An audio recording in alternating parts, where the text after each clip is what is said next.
two of his masts, and they boarded him with swords. I managed to start fires on the Shanshan vessel.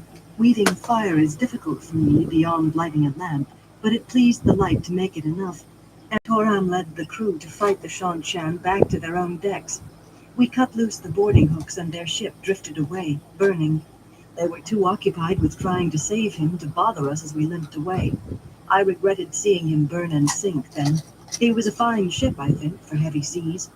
Now I regret it because we might have saved the woman, the Damani.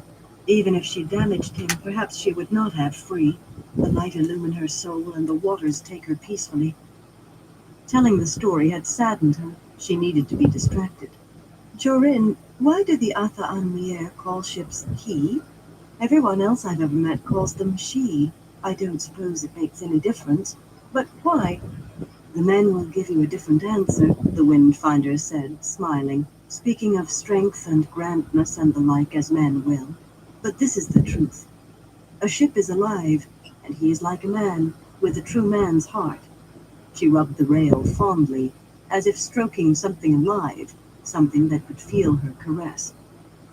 Treat him well and care for him properly, and he will fight for you against the worst sea. He will fight to keep you alive, even after the sea has long since given him his own death stroke. Neglect him, though. Ignore the small warnings he gives of danger, and he will drown you in a flat sea beneath a cloudless sky. Elaine hoped Rand was not as fickle as that. Then why does he hop about, glad to see me go 1 minute, and sending Jewel and Sandar after me the next? She told herself to stop thinking about him. He was a long way away. There was nothing to be done about him now. She glanced over her shoulder toward the bow.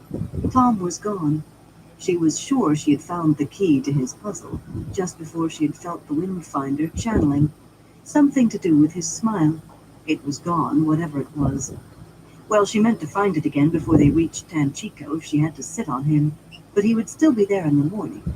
Jorin, how long before we reach Tanchico? I have been told Rakers are the fastest ships in the world, but how fast? To Tanchico? To serve the Coromor, we will not stop at any port between. Perhaps 10 days, if I can weave the winds well enough. If it pleases the light that I find the proper currents. Perhaps as few as 7 or 8, with the grace of the light. 10 days? Elaine gasped. It cannot be possible. She had seen maps, after all. The other woman's smile was half pride, half indulgence. As you yourself said, the fastest ships in the world. The next quickest take half again as long over any stretch, and most more than twice as long. Coasting craft that hug the shore and anchor in the shallows each night, she sniffed contemptuously, require 10 times as much. Jorin, would you teach me to do what you were just doing? The Windfinder stared, her dark eyes wide and shining in the fading light. Teach you? But you are Aes Sedai. Jorin, I have never woven a flow half as thick as those you are handling, and the scope of it. I'm astounded, Jorin. The Windfinder stared a moment more, no longer in amazement, but as if trying to fix Elaine's face in her mind. Finally, she kissed the fingers of her right hand and pressed them to Elaine's lips. If it pleases the light, we both shall learn. Chapter 21. Into the Heart. Tyran nobility filled the great vaulted chamber with its huge polished redstone columns 10 feet thick, rising into shadowed heights above golden lamps hanging on golden chains. The high lords and ladies were arrayed in a thick hollow circle under the great dome at the chamber's heart, with the lesser nobles ranked behind, row on row back into the forest of columns, all in their best velvets and silks and laces, wide sleeves and rough collars and peaked hats, all murmuring uneasily so the towering ceiling echoed the sounds of nervous geese. Only the high lords themselves had ever before been bidden to this place, called the Heart of the Stone, and they had come only 4 times a year, at the twin demands of law and custom. They came now, all who were not out in the countryside somewhere, at the summons of their new lord, the maker of law and breaker of custom. The packed crowd gave way before Moiraine as soon as they saw who she was, so she and Egwene moved in a pocket of open space. Lan's absence irritated Moiraine. It was not like the man to vanish when she might need him. His way usually was to watch over her as if she could not fend for herself without a guardian. Had she not been able to feel the bond linking them and known he could not be very far from the stone, she might have worried. He fought the strings Nynaeve was tying to him as hard as he had ever fought the Trollocs in the Blight, but much as he might deny it, that young woman had bound him as tightly as she herself did, though in other ways. He might as well try tearing steel with his hands as those ties. She was not jealous exactly, but Lan had been her sword arm, her shield and companion for too many years for her to give him up lightly. I have done what had to be done there. She will have him if I die, and not before. Where is the man? What is he doing? One red-gowned, lace-ruffed woman, a horse-faced lady of the land called Leitha, drew her skirts away a bit too assiduously, and Moiraine looked at her. Merely looked, without slowing her step, but the woman shuddered and dropped her eyes. Moiraine nodded to herself. She could accept that these people hated Aes Sedai, but she would not endure open rudeness on top of veiled slights. Besides, the rest shied back another step after seeing Leitha face down. "Are you certain he said nothing of what he means to announce?" she asked, quietly. In this gabble, no one 3 paces away could have made out a word. The Tyrants kept about that distance now. She did not like being overheard. "Nothing," Egwene said just as softly. She sounded as irritated as Moiraine felt. "There have been rumors." "Rumors? What sort of rumors?" The girl was not that good at controlling her face and voice. Clearly she had not heard the tales of doings in the Two Rivers. Betting that Rand had not, though, might be putting her horse at a 10-foot fence. "You should bring him to confide in you. He needs an active ear. It will help him to talk out his troubles with someone he can trust." Egwene gave her a sidelong glance. She was becoming too sophisticated for such simple methods. Still, Moiraine had spoken unadorned truth. The boy did need someone to listen, and by listening lighten his burdens, and it might work. "He will not confide in anyone, Moiraine. He hides his pains and hopes he can deal with them before anyone notices." Anger flashed across Egwene's face. "The wool-brained mule!" Moiraine felt a momentary sympathy. The girl could not be expected to accept Rand strolling about arm in arm with Elaine, kissing in corners where they thought themselves unseen. And Egwene did not know the half yet. Commiseration did not last. There was too much of importance to deal with for the girl to be fretting over what she could not have in any case. Elaine and Nynaeve should be aboard the Raker by now, out of the way. Their voyage might eventually tell her if her suspicions about the Windfinders were correct. That was a minor point, though. At worst, the pair had enough gold to buy a ship and hire a crew, which might be necessary given the rumors of Tanchico, with enough left for the bribes so often necessary with Tarabana officials. Tom Maryland's room was empty, and her informants had reported him muttering about Tanchico on his way out of the stone. He would see they got a good crew and found the right officials. The purported plan with Mazrim Time was much the more likely of the two, but her messages to the Amerlin should have taken care of that. The 2 young women could handle the much less likely eventuality of a mysterious danger hidden in Tanchico, and they were out of her hair and away from Rand. She only regretted that Egwene had refused to go with them. Tarvalin would have been best for all 3, but Tanchico would do. "Speaking of wool-brained, do you mean to continue with this plan to go into the Waste?" "I do," the girl said firmly. She needed to be back in the tower, training her strength. What was Swan thinking of? She will probably give me one of those sayings about boats and fish when I can ask her. At least Egwene would be out of the way too, and the Aiel girl would look after her. Perhaps the Wise Ones really could teach her something of dreaming. That had been the most astounding letter from them. Not that she could afford to heed most of it. Egwene's journey into the Waste might be useful in the long run. The last line of Tyrants gave way, making a little hollow, and she and Egwene faced the open area under the vast dome. The nobles' ill-ease was most evident here. Many studied their feet like sulky children, and others stared at nothing, looking at anything but where they were. Here was where Kalendor had been kept before Rand took it. Here beneath this dome, untouched by any hand for more than 3,000 years, untouchable by any hand but that of the dragon reborn. Tyrants did not like admitting that the heart of the stone existed. Poor woman, Egwene murmured. Moiraine followed the girl's gaze. The High Lady Altima, already gowned and ruffed and capped in shimmering white, as Tyran widows were, though her husband still lingered, was perhaps the most composed of all the nobles. She was a slender, lovely woman, made more so by her small, sad smile, with large brown eyes and long black hair hanging halfway to her waist. A tall woman, though Moiraine admitted she did tend to judge such things by her own height, and rather too full-bosomed. Kyrianan were not a tall people, and she had been considered short even among them. Yes, a poor woman, she said, but she did not mean it for sympathy.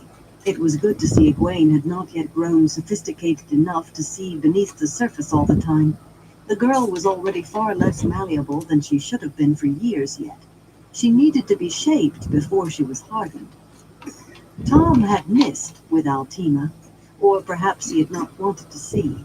He seemed to have a strange reluctance to move against women. The High Lady Altima was far more dangerous than her husband or her lover, both of whom she had manipulated without either knowing it. Perhaps more dangerous than anyone else in Tyr, man or woman. She would find others to use soon enough. It was Altima's style to remain in the background and pull strings. Something would have to be done about her.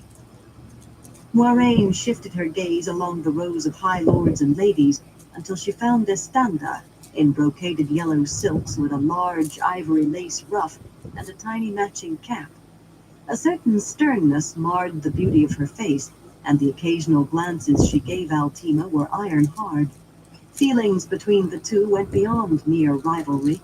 Had they been men, one would have shed the other's blood in a duel years since. If that antagonism could be sharpened, Altima would be too busy to make trouble for Rand. For an instant she regretted sending Tom away. She did not like having to waste her time with these petty affairs. But he had too much influence with Rand. The boy had to depend on her counsel. Hers and hers alone. The Light knew he was difficult enough without interference. Tom had been settling the boy down to rule Tyr when he needed to be moving on to greater things, but that was dealt with for now. The problem of bringing Tom Maryland to heel could be managed later. Rand was the dilemma now. What did he mean to announce? Where is he? He has learned the first art of kings, it seems, making people wait. She did not realize she had spoken aloud until Egwene gave her a startled look. She smoothed the irritation from her face immediately. Rand would appear eventually, and she would learn what he meant to do. Learn along with everyone else. She nearly ground her teeth. That blind fool of a boy, running headlong through the night with never a care for cliffs, never thinking he could carry the world over as well as himself. If only she could keep him from rushing back to save his village. He would want to, but he could not afford to do so now. Perhaps he did not know. It could be hoped. Matt stood across from them, uncombed and slouching with his hands in the pockets of his high-collared green coat. It was half unbuttoned as usual, and his boots were scuffed, in sharp contrast to the precise elegance around him.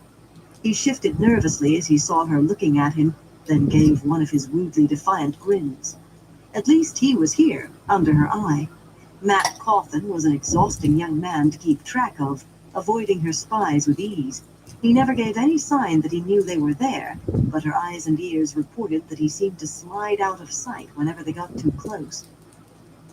I think he sleeps in his coats, Egwene said disapprovingly. On purpose. I wonder where Perrin is. She went on tiptoes, trying to search over the heads of the assemblage. I don't see him. Frowning, Moiraine scanned the crowd. Not that she could make out much beyond the front row. Lan could have been back among the columns. She would not strain, though, or jump up on her toes like an anxious child. Lan was due a talking to he would not soon forget when she laid hands on him. With Nynaeve tugging at him one way, and Taviran, Rand at least, seemingly pulling another, she sometimes wondered how well their bond still held. At least his time with Rand was useful. It gave her another string to the young man. Perhaps he is with Fail, Egwene said. He won't have run away, Moiraine. Perrin has a strong sense of duty. Almost as strong as a warder's, Moiraine knew, which was why she did not keep eyes and ears on him, as she tried to with Matt. Fail has been trying to talk him into leaving, girl. Quite possibly he was with her. He usually was. Do not look so surprised. They often talk and argue where they can be overheard. I'm not surprised you know, Egwene said dryly. Only that Fail would try to talk him out of what he knows he has to do. Perhaps she does not believe it as he does. Moiraine had not believed it herself at first, had not seen it. 3 Taviran, all the same age, coming out of one village. She must have been blind not to realize they had to be connected. Everything had become much more complicated with that knowledge. Like trying to juggle 3 of Tom's colored balls one-handed and blindfolded. She'd seen Tom do that, but she would not want to try.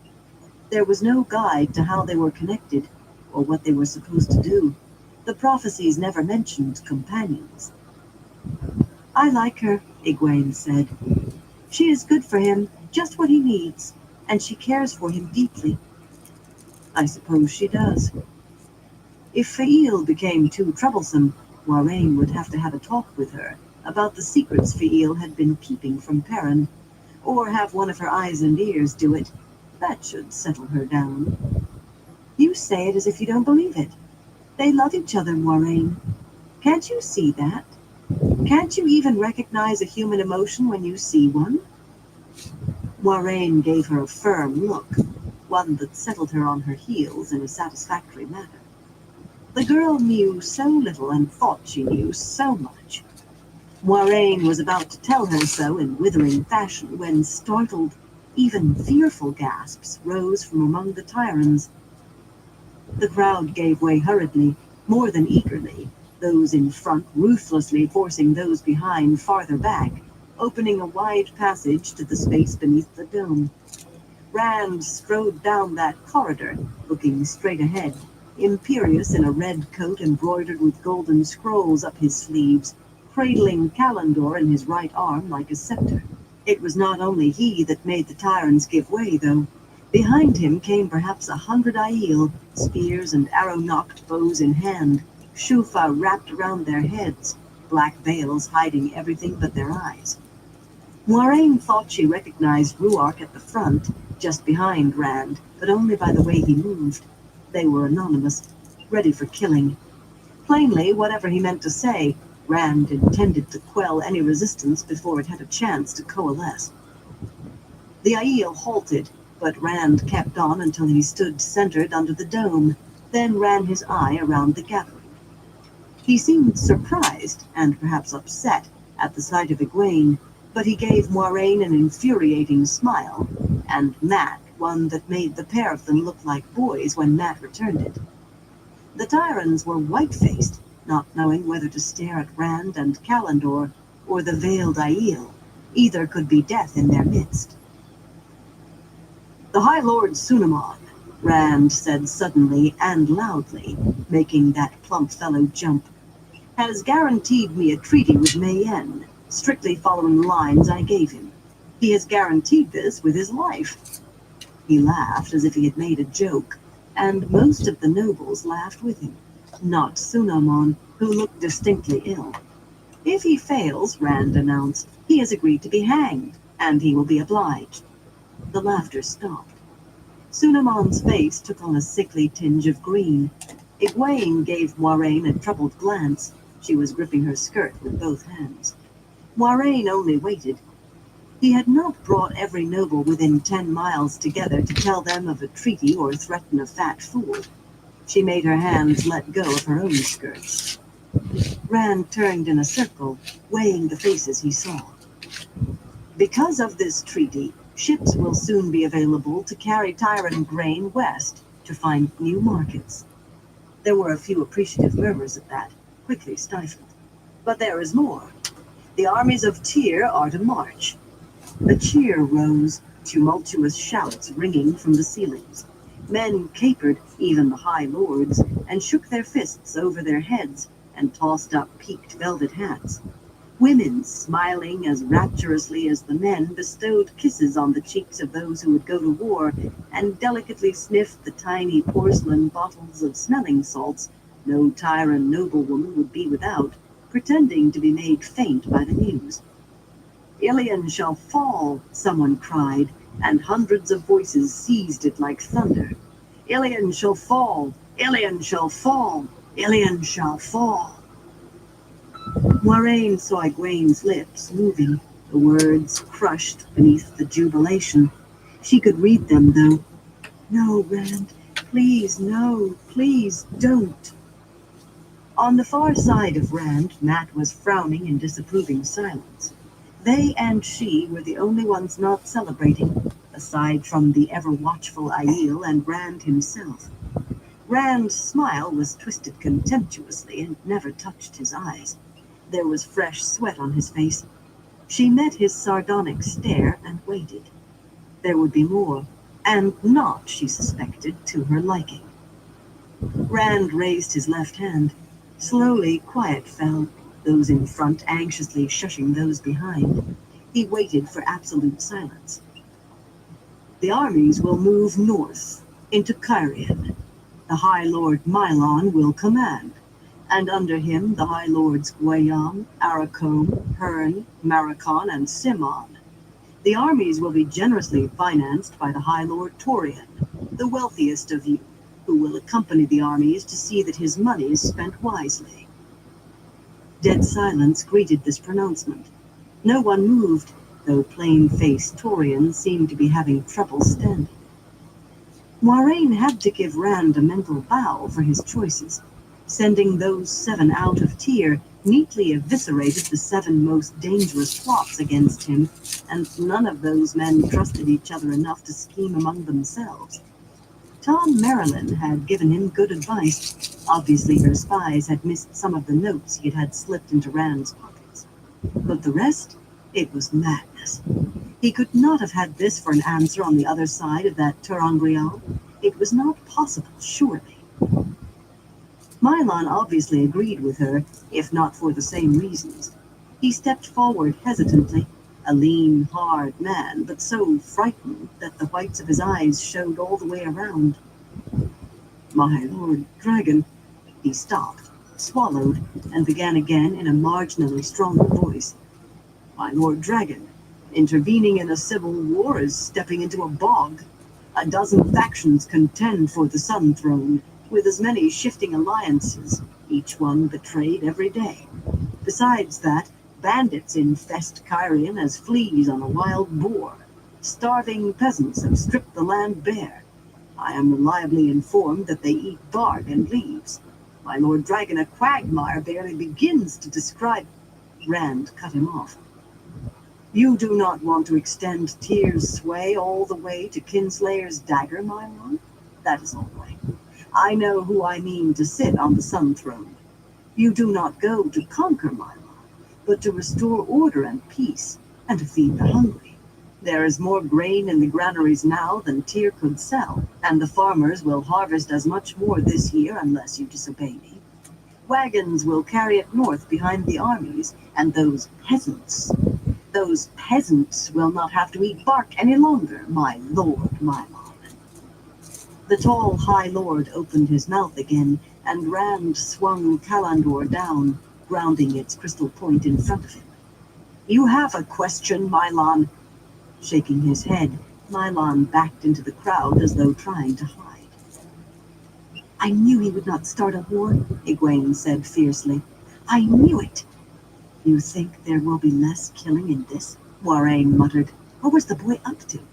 At least he was not running off to save his village while the Forsaken had their way with the rest of the world. The corpses will be piled as high, girl. You will not know the difference between this and a war. Attacking Ilion and Samael would have gained him time even if it grew into a stalemate. Time to learn his power and perhaps to bring down one of his strongest enemies, to cow the rest. What did he gain by this? Peace for the land of her birth, starving Kyrianan fed. She would have applauded another time. It was laudably humane, and utterly senseless now.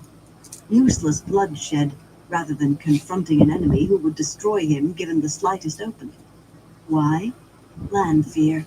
What had Lanfear said to him? What had she done? The possibilities chilled Moraine's heart. Rand would take closer watching than ever now. She would not allow him to turn to the shadow. Ah, yes, Rand said, as if just remembering something. Soldiers don't know much about feeding hungry people, do they? For that, I think a kind woman's heart is needed. My lady Altima, I regret intruding on your grief, but will you undertake to oversee distributing the food? You will have a nation to feed. And power to gain, Moraine thought. This was his first slip. Aside from deciding on Kyrian over Ilion, of course, Altima would certainly return to Tyr on an equal footing with Mylon or Guayam, ready for more plotting. She would have Rand assassinated before that if he was not careful. Perhaps an accident could be arranged in Kyrian. Altima swept the graceful curtsy, spreading her full white skirts, only a touch of her surprise showing. As my Lord Dragon commands, so do I obey. It will please me greatly to serve the Lord Dragon. I was sure it would, Rand said wryly. As much as you love your husband, you'll not want him with you in Kyrian. Conditions will be hard for a sick man. I took the liberty of having him move to the High Lady Estanda's apartments. She will care for him while you are away, and send him to meet you in Kyrian when he is well. Estanda smiled, a tight smile of triumph. Altima's eyes rolled back in her head, and she crumpled in a heap. Moraine shook her head slightly. He truly was harder than he had been, more dangerous. Egwene started toward the fallen woman, but Moraine put a hand on her arm. I think she was only overcome by emotion. I can recognize it, you see. The ladies are tending her. Several of them had clustered around, patting Altima's wrists and passing smelling salts under her nose. She coughed and opened her eyes and looked ready to faint again when she saw Estanda standing over her. Rand just did something very clever, I think, Egwene said in a flat voice. And very cruel. He has a right to look ashamed. Rand did look at that, grimacing at the floor stones under his boots. Perhaps he was not as hard as he was trying to be. Not undeserved, however, Moraine observed. The girl showed promise, picking up on what she did not understand. But she still needed to learn to control her emotions, to see what had to be done as well as she saw what she wished could be done. Let us hope he is finished with being clever for today. Very few in the great chamber understood exactly what had happened, only that Altima's fainting had upset the Lord Dragon. A few in the back raised shouts of, "Kyrian shall fall," but the cry did not take hold. "With you to lead us, my Lord Dragon, we shall conquer the world," a lumpy-faced young man shouted, half supporting Torian. Estienne, Torian's eldest son. The lumpy-faced resemblance was clear, though the father was still mumbling to himself. Jerking his head up, Rand appeared startled, or perhaps angry. "I will not be with you. I am going away for a time." That certainly brought silence again. Every eye was on him, but his attentions were all on Kalendor. The crowd flinched as he lifted the crystal blade before his face. Sweat rolled down his face, much more sweat than before. "The stone held Kalendor before I came. The stone should hold it again until I return." Suddenly, the transparent sword blazed in his hands. Whirling it hilt uppermost, he drove it down, into the stone floor. Bluish lightning arced wildly toward the dome above. The stone rumbled loudly, and the stone shook, dancing, heaving screaming people from their feet. Moiraine pushed Egwene off of her while tremors still reverberated through the chamber and scrambled erect. What had he done? And why? Going away? It was the worst of all her nightmares. The Aiel had already regained their feet. Everyone else lay stunned or huddled on hands and knees, except for Rand. He was on one knee, both hands holding Callandor's hilt, with the blade driven halfway into the floor stones. The sword was clear crystal again. Sweat glistened on his face. He pried his hands away one finger at a time, held them cupped around the hilt, yet not touching it. For a moment, Moiraine thought he was going to take hold of it again, but instead he forced himself to his feet. He did have to force himself. She was certain of it. Look at this while I'm gone. His voice was lighter, more the way it had been when she first found him in his village, but no less sure or firm than it had been moments before. Look at it, and remember me. Remember I will come back for it. If anyone wants to take my place, all they have to do is pull it out. He waggled a finger at them, grinning almost mischievously. But remember the price of failure. Turning on his heel, he marched out of the chamber, the Aiel falling in behind him. Staring at the sword rising out of the floor of the heart, the Tyrants got to their feet more slowly. Most looked ready to run, but too frightened to. That man, Egwene grumbled, dusting off her green linen dress. Is he mad? She clapped a hand to her mouth. Oh, Moiraine, he isn't, is he? Is he? Not yet. The light Sandy is not, Moiraine muttered. She could not take her eyes from the sword any more than the Tyrants could. The light take the boy. Why could he not have remained the amenable youngling she had found in Emmons Field? She made herself start after Rand. But I will find out. Half running, they caught up quickly in a broad, tapestry-lined hallway. The Aiel, veils hanging loose now, but easily raised if needed, moved aside without slowing. They glanced at her and at Egwene, hard faces unchanging, but eyes touched by the wariness Aiel always had around Aes Sedai. How they could be uneasy at her while calmly following Rand, she did not understand. Learning more than fragments about them was difficult. They answered questions freely about anything that was of no interest to her. Her informants and her own eavesdropping overheard nothing, and her network of eyes and ears would no longer try. Not since one woman had been found left bound and gagged, hanging by her ankles from battlements and staring wild-eyed at the 400-foot drop beneath her, and not since the man who had simply disappeared. The man was just gone. The woman, refusing to go higher than the ground floor, had been a constant reminder until Moiraine sent her into the country. Rand did not slow down any more than the Aiel when she and Egwene fell in on either side of him. His glance was wary, too, but in a different way, and touched with exasperated anger. I thought you were gone, he said to Egwene. I thought you went with Elaine and Nynaeve. You should have. Even Tanchico is... Why did you stay? I won't be staying much longer, Egwene said.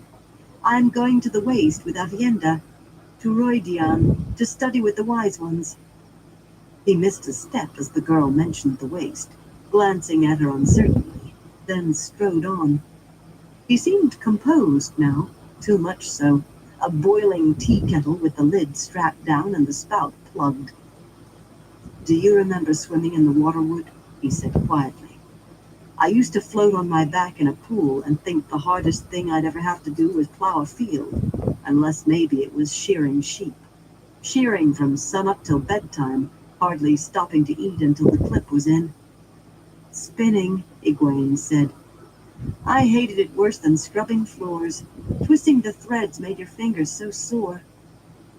Why did you do it? Moiraine demanded, before they could go on with this childhood reminiscing. He gave her a sidelong look and a smile mocking enough to belong to Matt. Could I really have hung her for trying to kill a man who was plotting to kill me? Would there be more justice in that than in what I did? The grin slid from his face. Is there justice in anything I do? Sunaman will hang if he fails, because I said so. He'll deserve it after the way he's tried to take advantage, with never a care if his own people starved. But he'll not go to the gallows for that. He will hang because I said he would. Because I said it. Egwene laid a hand on his arm, but Moiraine would not allow him to sidestep. You know that this is not what I mean. He nodded. This time his smile had a frightening rictus quality. Calendar. With that in my hands, I can do anything. Anything. I know I can do anything. But now it's a weight off my shoulders. You don't understand, do you? She did not, though it nettled her that he saw it. She kept silent, and he went on. Perhaps it will help if you know it comes from the prophecies. Into the heart he thrusts his sword. Into the heart, to hold their hearts. Who draws it out shall follow after. What hand can grasp that fearful blade? You see? Straight from the prophecies. You forget one thing, she told him tightly. You drew Calendar in fulfillment of prophecy. The safeguards that held it awaiting you for 3,000 years and more are gone. It is the sword that cannot be touched no longer. I could channel it free myself. Worse, any of the Forsaken could. What if Lanthea returns? She could use Calendar no more than I, but she could take it. He did not react to the name, because he did not fear her, in which case he was a fool, or for another reason. If Samael or Ravin or any male Forsaken puts his hand on Calendar, he can wield it as well as you. Think of facing the power you give up so casually. Think of that power in the hands of the Shadow. I almost hope they'll try. A threatening light shone in his eyes. They seemed gray storm clouds. There is a surprise awaiting anyone who tries to channel Calendar out of the stone, Moiraine. Do not think of taking it to the tower for safekeeping. I could not make the trap pick and choose. The power is all it needs to spring and reset, ready to trap again. I am not giving Calendar up forever, just until I... He took a deep breath. Calendar will stay there until I come back for it. By being there, reminding them of who I am and what I am, it makes sure I can come back without an army. A haven of sorts, with the likes of Altima and Sunaman to welcome me home. If Altima survives the justice her husband and Estanda will mete out, and Sunaman survives mine. Wait, what a wretched tangle. He could not make it selected, or would not. She was determined not to underrate what he might be capable of. Calendar belonged in the tower, if he would not wield it as he should, in the tower till he would wield it. Just until what? He had been intending to say something other than, until I come back. But what? And where are you going? Or do you mean to keep it a mystery? She was quietly vowing not to let him escape again, to turn him somehow if he meant to go running off to the two rivers, when he surprised her. Not a mystery, Moiraine. Not from you and Egwene, anyway. He looked at Egwene and said one word. Roydia. Wide-eyed, the girl appeared as astounded as if she had never heard the name before. For that matter, Moiraine felt scarcely less. There was a murmur among the Aiel, but when she glanced back, they were striding along with no expression whatsoever. She wished she could make them leave, but they would not go at her command, and she would not ask Rand to send them away. It would not help her with him to ask favors, especially when he might well refuse. You are not an Aiel clan chief, Rand, she said firmly, and have no need to be one. Your struggle is on this side of the Dragon Wall. Unless... Does this come from your answers in the Turangrial, Kyrian and Calendar and Roydian? I told you those answers can be cryptic. You could be misunderstanding them, and that could prove fatal to more than you. You must trust me, Moiraine, as I have so often had to trust you. His face might as well have belonged to an Aiel for all she could read in it. I will trust you for now. Just do not wait to seek my guidance until it is too late. I will not let you go to the shadow. I have worked too long to allow that, whatever it takes. Chapter 22. Out of the Stone. It was a strange procession Rand led out of the stone and eastward, with white clouds shading the midday sun and a breath of air stirring across the city. By his order, there had been no announcement, no proclamation, but slowly word spread of something. Citizens stopped whatever they were doing and ran for vantage points. The Aiel were marching through the city, marching out of the city.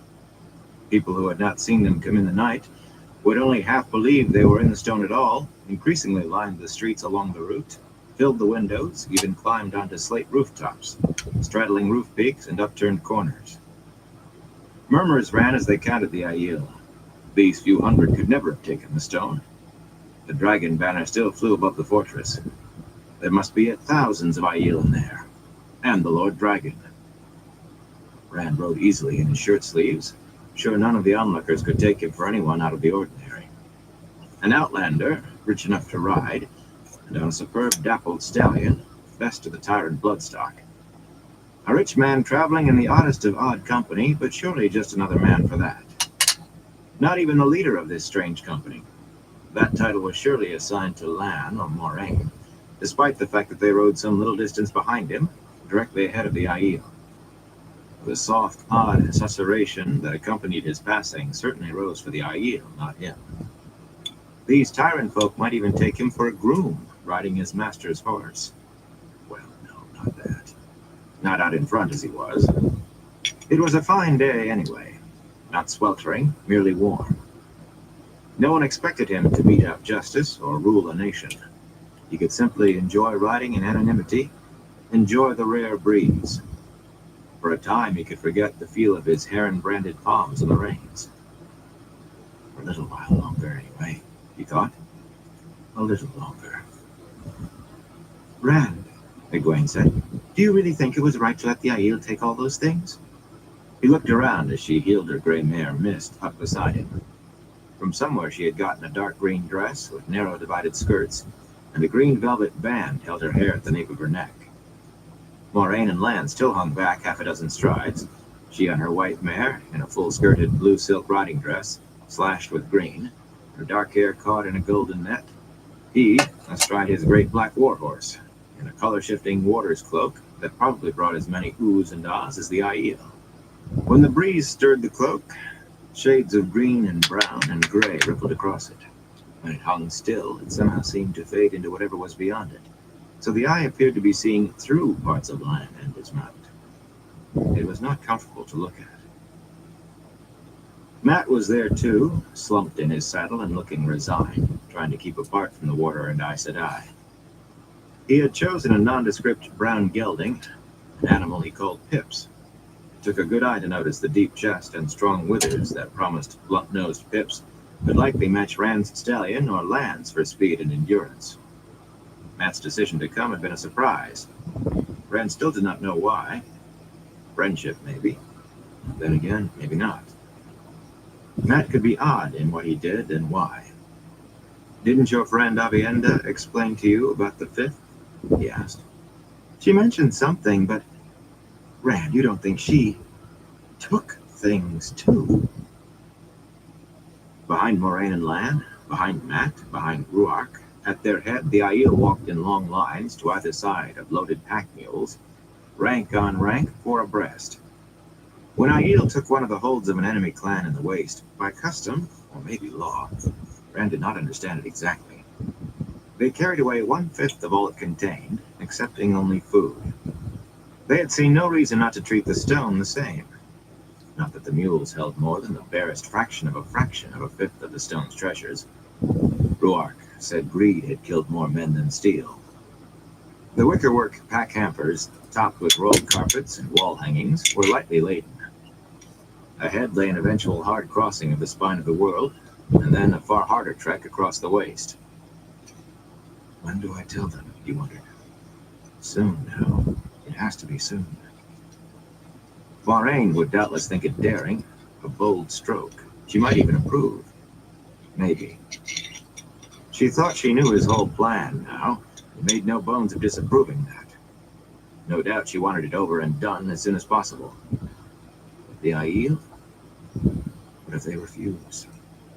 Well, if they refuse, they refuse. I have to do it. As for the fifth, he did not think it would have been possible to stop the Aiel from taking it, even had he wanted to. And he had not. They had earned their rewards, and he had no care to help Tyrant lords keep what they had wrung from their people over generations. I saw her showing Ruark a silver bowl, he said aloud. From the way her sack clinked when she stuffed the bowl in, there was more silver in there, or maybe gold. Do you disapprove? No. She drew the word out slowly with a touch of doubt, but then her voice firmed. I just hadn't thought of her. The Tyrants would not have stopped at a fifth if positions had been reversed. They'd have carted away whatever wasn't part of the stonework, and stolen all the carts to haul it. Just because a people's ways are different doesn't mean they are wrong, Rand. You should know that. He laughed softly. This was almost like old times. He ready to explain why and how she was wrong, and she snatching his position and tossing him his own unvoiced explanation at him. His stallion danced a few steps, catching his mood. He patted the dapple's arched neck. A good day. That's a fine horse, she said. What have you named him? Giaden, he said, cautiously, losing some of his good spirits. He was a little ashamed of the name, of his reasons for choosing it. One of his favorite books had always been The Travels of Jayan Farstrider. That great traveler had named his horse Giaden, true finder in the old tongue, because the animal had always been able to find the way home. It would have been nice to think Giaden might carry him home one day. Nice, but not likely. And he did not want anyone suspecting the cause for the name. Boyish fancies had no place in his life now. There was not much room for anything but what he had to do. A fine name, she said absently. He knew she had read the book too, and half expected her to recognize the name. But she seemed to be mulling over something else, chewing her lower lip pensively. He was content with silence. The last dregs of the city gave way to country and pitiful scattered farms. Not even a conger or a coplin, two river folk notorious for laziness, among other things, would keep a place as run down and ramshackle as these rough stone houses, walls slanting as if about to topple over on the chickens scratching in the dirt. Sagging barns leaned against laurels or spicewoods. Roofs of cracked and broken slates all looked as if they leaked. Goats bleated disconsolately in stone pens that might have been thrown together hastily that morning. Barefoot men and women hoed stoop-shouldered in unfenced fields, not looking up even when the large party was passing. Red beaks and thrushes warbling in the small thickets were not enough to lighten the feel of oppressive gloom. I have to do something about this. No, not now. First things first. I've done what I could for them in a few weeks. I can't do anything more now. He tried not to look at the tumble-down farms. Hey, Babylon, how you The doing? roads in the south is bad. The people who worked those did not even Got a own the couple land. rows up, about It to all do some belonged to high dabs. lords. No. The breeze. Nice the way it cuts the heat. I can enjoy it a bit longer. I have to tell them soon now. Rand, Egwene said abruptly, I want to talk to you. Something serious by her expression, those big dark eyes fixed on him, and the light reminiscent of Nynaeve's when she was about to lecture. I want to talk about Elaine. What about her? He asked warily.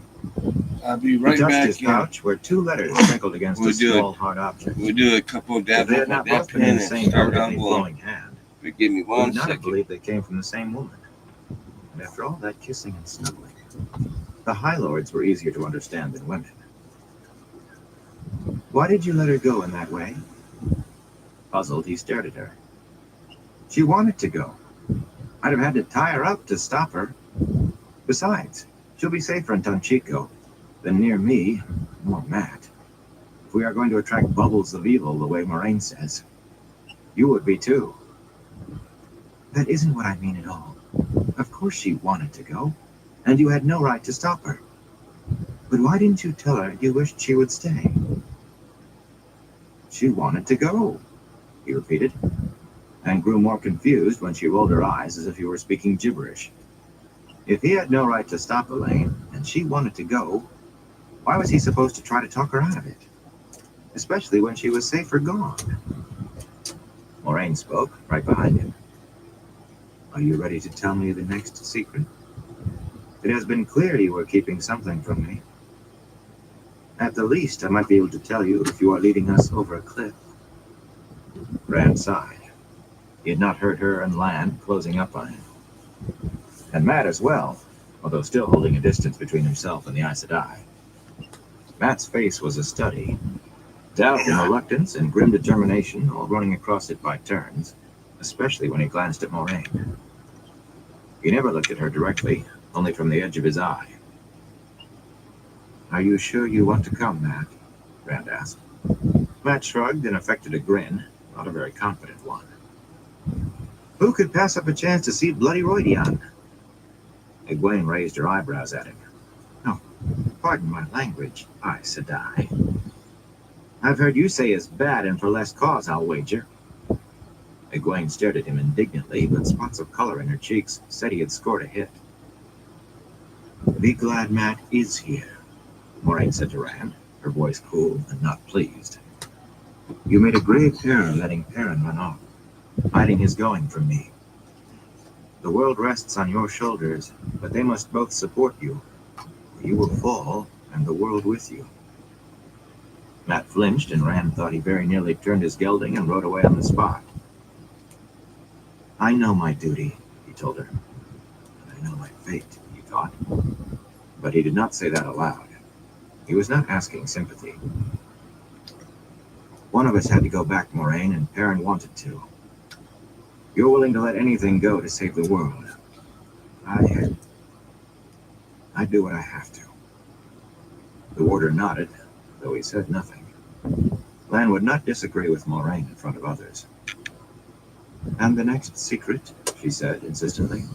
She would not give up until she had ferreted it out, and he had no reason to keep it secret any longer. Not this part of it. Portal stones, he said simply. If we are lucky.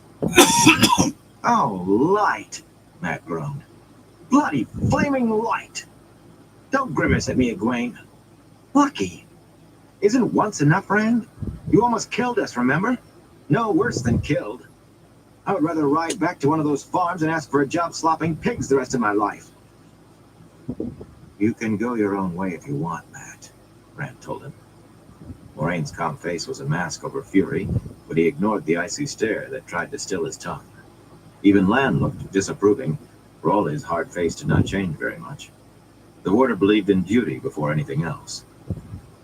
Rand would do his duty, but his friends? He did not like making people do things. He would not do it to his friends. That much he could avoid, surely. You've no reason to come to the waste. Oh, yes, I do. At least, oh, burn me. I've one life to give away, don't I? Why not like this? Matt laughed nervously and a bit wildly. Bloody portal stones, light. Rand frowned. He was the one they all said was supposed to go mad, but Matt was the one who seemed on the edge of it now. Egwene blinked at Matt worriedly, but it was Rand she leaned toward. Rand, Baron Sedai told me a little about portal stones. She told me about the journey you took. Do you really mean to do this? It's what I have to do, Egwene. He had to move quickly, and there was no quicker way than portal stones. Remnants of an age older than the Age of Legends. Even Aes Sedai of the Age of Legends had not understood them, it seemed. But there was no quicker way, if it worked the way he hoped. Moraine had listened to the exchange patiently, especially to Matt's part of it, though Rand could not see why. Now she said, Varen also told me of your journey using portal stones. That was only a few people and horses, not hundreds. And if you did not almost kill everyone, as Matt says, it yet sounded an experience no one would wish to repeat. Nor did it turn out as you expected. It also required a great deal of the power. Almost enough to kill you, at least, Varen said. Even if you leave most of the Aiel behind, Do you dare risk the attempt? I have to, he said, feeling at his belt pouch at the small hard shape behind the letters. But she went right on as if he had not spoken. Are you even certain there is a portal stone in the waste? Varen certainly knows more of them than I, but I have never heard of one. If there is, will it place us any closer to Roydion than we are right now? Some 600 years or so ago, he told her, a peddler tried to get away from Roydion. Another time it would have been a pleasure to be able to lecture her for a change. Not today. There was too much she did not know. This fellow apparently didn't see anything of it. He claimed to have seen a golden city up in the clouds, drifting over the mountains. There are no cities in the waste, Lance said. In the clouds or on the ground. I've fought the Aiel. They have no cities. Egwene nodded. Avienda told me she had never seen a city until the waste. Maybe so, Rand said. But the peddler also saw something sticking out of the side of one of those mountains. A portal stone. He described it perfectly. There isn't anything else like a portal stone. When I described one to the chief librarian in the stone, without naming what he was after, he did not add, he recognized it, even if he didn't know what it was, enough to show me 4 on an old map of Tyr. 4? Moraine sounded startled. All in Tyr. Portal stones are not so common as that. 4, Rand said definitely. The bony old librarian had been certain, even digging out a tattered, yellowed manuscript telling of efforts to move the unknown artifacts of an earlier age. Every attempt had failed, and the peddler had finally given up. That was confirmation to Rand. Portal stones resisted being moved. One lies down the road from where we are, he continued. The Aiel allowed the peddler to leave because he was a peddler, with one of his mules and as much water as he could carry on his back. Somehow he made it as far as Stedding in the spine of the world, where he met a man named Soran Milo, who was writing a book called The Killers of the Black Veil. The librarian brought me a battered copy when I asked for books on the Aiel. Milo apparently based it all on Aiel, who came to trade at the Stedding. And he got almost everything wrong anyway, according to Ruark. But a portal stone can't be anything but a portal stone. He had examined other maps and manuscripts, dozens of them, supposedly studying Tyr and its history, learning the land. No one could have had a clue what he intended before a few minutes ago. Moraine sniffed, and her white mare Aldib frisked a few steps, picking up her irritation. A supposed story told by a supposed peddler who claimed to have seen a golden city floating in the clouds. Has Rourke seen this portal stone? He has actually been to Ruidian. Even if this peddler did go into the waste and did see a portal stone, it could have been anywhere. A man telling a story usually tries to better what really happened. A city floating in the clouds. How do you know it doesn't? He said. Rourke had been willing to laugh at all the wrong things Milo had written about Aiel, but he had not been very forthcoming about Ruidian. No, more than that. Or less, rather. The Aielman had refused even to comment on the parts of the book supposedly about Ruidian. Ruidian in the lands of the Jin Aiel, the clan which is not. That was almost the extent of what was Ruidian was not to be spoken of. The Aes Sedai was not best pleased with his flippant remark, but he did not care. She had too many secrets herself, made him follow her on blind trust too often. Let it be her turn. She had to learn that he was not a puppet. I'll take her advice when I think it's right, but I won't dance on Tarvalon's strings again. He would die on his own terms. Egwene moved her gray horse closer, riding almost knee to knee with him. Rand, do you really mean to risk our lives on a chance? Ruark did not tell you anything, did he? When I ask Avienda about Ruidian, she shuts up tight as a hickory nut. Matt looked sick. Rand kept his face still, not letting his flash of shame show. He had not to frighten his friend.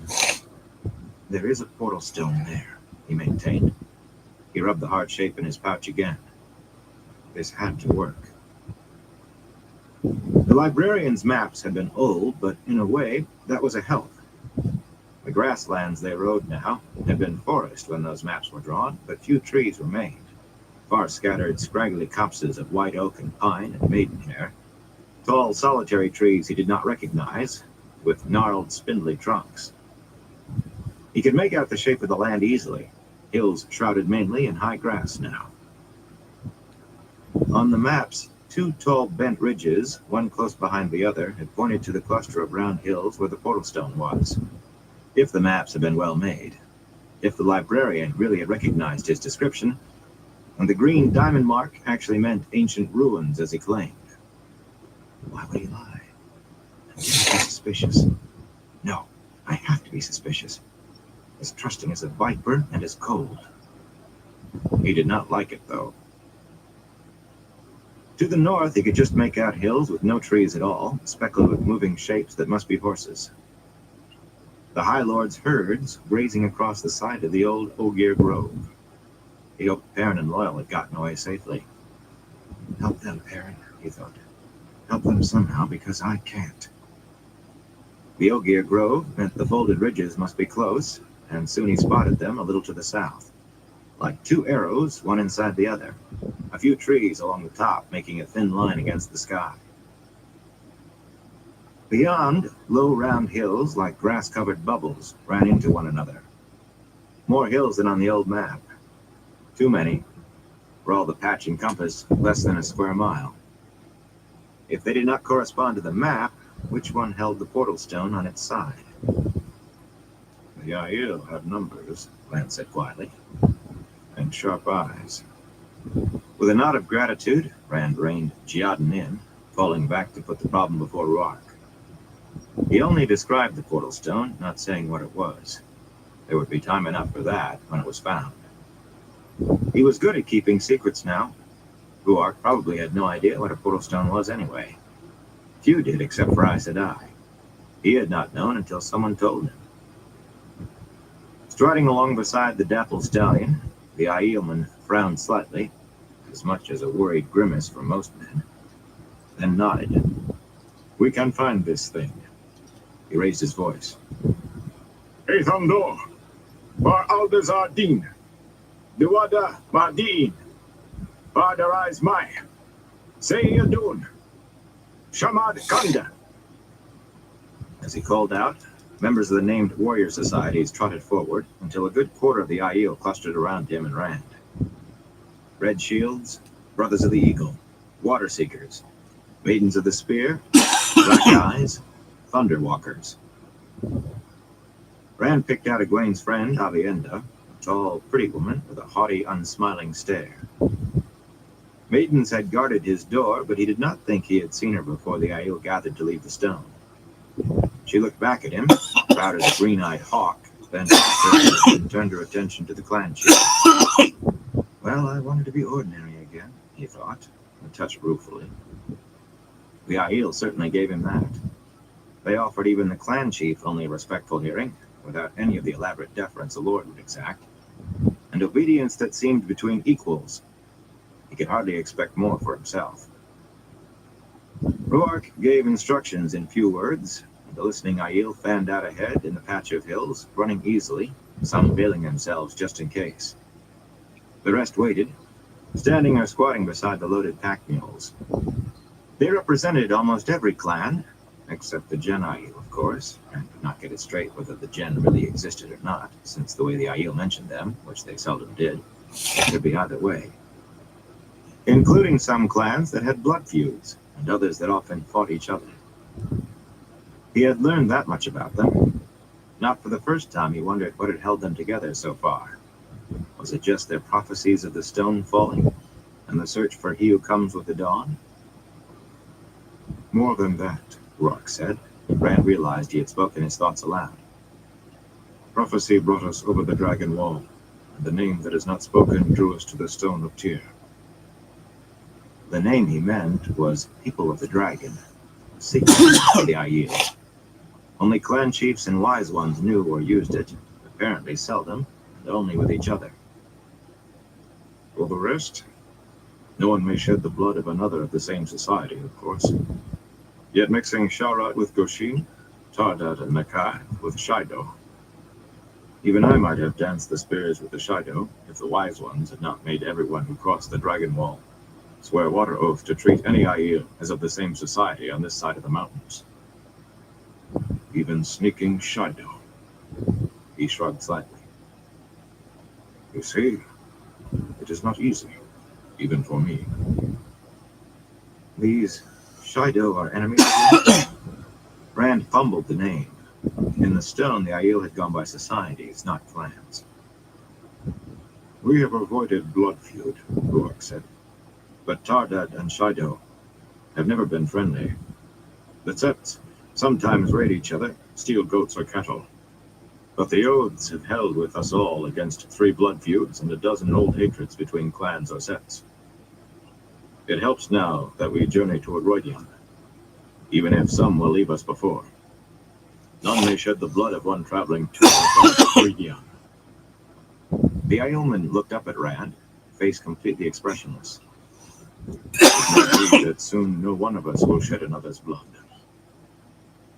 It was impossible to say whether he found the prospect pleasing. An ululating cry came from one of the maidens, standing atop a hill and waving her arms over her head. They have found your stone column, it seems, Ruark said. Gathering her reins, Moraine gave Rand a level look as he rode past her, eagerly heeling Jodin to a gallop. Egwene reined her mare near to Matt, leaning from her saddle with a hand on the high pommel of his, and engaged him in close conversation. She seemed to be trying to make him tell her something or admit something. That was a rough Rudiments one. of Matt's gestures, he was either innocent as a babe or lying in his teeth. Flinging himself out of the saddle, Rand hurriedly climbed up the gentle slope to examine what the maiden, it was Avienda, had found half buried in the ground and obscured by long grass. A weathered gray stone column at least 3 spans long and a pace thick. Strange symbols covered every exposed inch, each surrounded by a narrow line of markings he thought were writing. Even if he could have read the language, if it was one, the script, if that was what it was, had long since worn to illegibility. The symbols he could make out a little better. Some of them. Many might as well have been the marks of rain and wind.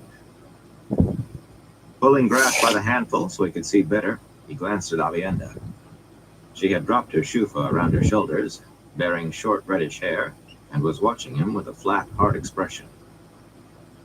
You don't like me, he said. Why? There was one symbol he had to find, the only one he knew. Like you, she said. You may be he who comes with the dawn, a man of destiny. Who can like or dislike such? Besides, you walk free, a wetlander despite your face. Yet going to Roidian for honor, while you what? He asked when she stopped. He searched his way slowly up slope. Where was it? 2 parallel wavy lines crossed at an angle by an odd squiggle. Why, if it's buried, it'll take us hours to turn this over. Abruptly, he laughed. Not hours. He could channel and lift the thing out of the ground. Or Moraine could, or Egwene.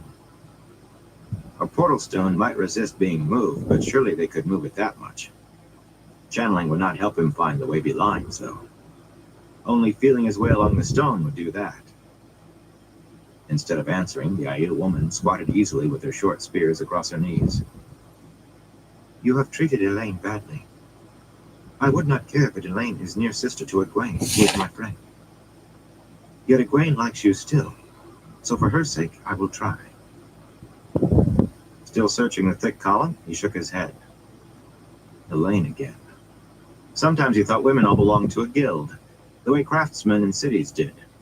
Put a foot wrong with one, and the next 10 you met knew of it and disapproved. His fingers stopped, returned to the bit he had just examined.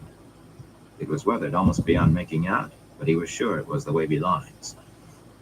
They represented a portal stone on Tomon Head, not at the waist. But they located what had been the base of the thing when it stood aloft. Symbols at the top represented worlds, those at the bottom, portal stones. With a symbol from the top and one from the bottom, He could supposedly travel to a given portal stone in a given world. With just one from the bottom, he knew he could reach a portal stone in this world. The portal stone near Roidion, for instance. If he knew the symbol for it. Now was when he needed luck. Needed that Taviran tugging at chance to favor him.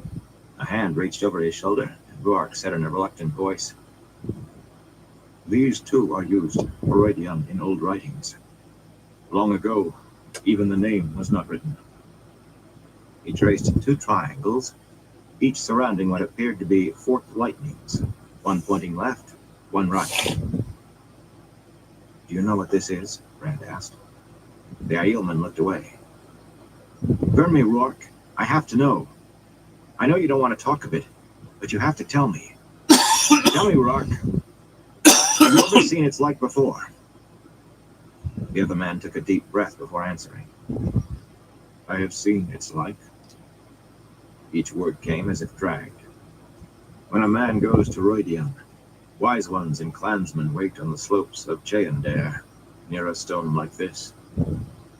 Avienda stood up and walked away stiffly. Ruark glanced after her, frowning. "I know no more of it, Randolthor. May I never know shade if I do." Rand traced the unreadable script surrounding the triangles. Which one? Only one would take him where he wanted to go. The second might land him on the other side of the world, or the bottom of the ocean. The rest of the Aiel had gathered at the foot of the hill with their pack mules. Moraine and the others dismounted and climbed the easy slope, leading their horses. Matt had Jotun, as well as his own brown gelding, keeping the stallion well away from Land's Momdar. The 2 stallions eyed one another fiercely now that they had no riders. "You truly don't know what you are doing, do you?" Egwene protested. "Moraine, stop him! We can ride to Roidion. Why are you letting him go on with this? Why didn't you say something?" "What would you suggest I do?" the Aes Sedai said dryly. "I can hardly drag him away by his ear. We may be about to see how useful dreaming really is." "Dreaming?" Egwene said sharply. "What does dreaming have to do with this?" "Will you 2 be quiet?" Rand made himself sound patient. "I am trying to decide." Egwene stared at him indignantly. Moraine showed no emotion at all, but she watched intently. "Do we have to do it this way?" Matt said. "What do you have against riding?" Rand only looked at him, and he shrugged uncomfortably. "Don't burn me. If you're trying to decide..." Taking both horses' reins in one hand, he dug a coin from his pocket, a gold Tarvalin mark, and sighed. It would be the same coin, wouldn't it? He rolled the coin across the backs of his fingers. "I'm lucky sometimes, Rand. Let my luck choose. Head, the one that points to your right. Flame, the other. What do you say?" "This is the most ridiculous..." Egwene began, but Moraine silenced her with a touch on the arm. Rand nodded. "Why not?" Egwene muttered something. All he caught were men and boys, but it did not sound confident. The coin spun into the air off Matt's thumb, gleaming dully in the sun. At its peak, Matt snatched it back and slapped it down on the back of his other hand, then hesitated. "It's a bloody thing to be trusting to the toss of a coin, Rand." Rand laid his palm on one of the symbols without looking. "This one," he said. "You chose this one." Matt peeked at the coin and blinked. "You're right. How did you know?" "It has to work for me sooner or later." None of them understood, he could see that, but it did not matter. Lifting his hand, he looked at what he and Matt had picked. The triangle pointed left. The sun had slid down from its apex. He had to do this right. A mistake, and they could lose time, not gain it. That had to be the worst outcome. It had to be. Standing, he dug into his pouch and pulled out the small hard object, a carving of shiny dark green stone that fit easily into his hand. A round-faced, round-bodied man sitting cross-legged with a sword across his knees. He rubbed a thumb over the figure's bald head. "Gather everyone close. Everyone. Ruark, have them bring those pack animals up here. Everyone has to be as close to me as possible." "Why?" the Aielman asked. We are going to Roydian. Rand bounced the carving on his palm and bent to pat the portal stone. To Roydian. Right now. Ruar gave him a long, flat look, then straightened, already calling to the other Aiel. Moraine took a step closer up the grassy slope. What is that? She asked curiously. An ungrial, Rand said, turning it in his hand. One that works for men.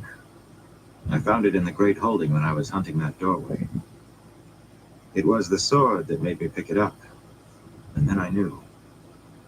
If you are wondering how I mean to channel enough of the power to take us all, Aiel, pack mules, and everybody and everything, this is it. Rand, Egwene said anxiously, I am sure you think you are doing what is best, but are you certain? Are you certain that ungrial is strong enough? I can't even be sure it is one. I believe what you say it is, but ungrial vary, Rand. At least those that women can use do. Some are more potent than others, and size or shape is no guide. Of course I'm certain, he lied. There had been no way to test it, not for this purpose. Not without letting half of Tyr know he was up to something. But he thought it would do. Just. And as small as it was, no one would know it was gone from the stone unless they decided to inventory the holding. Not likely that.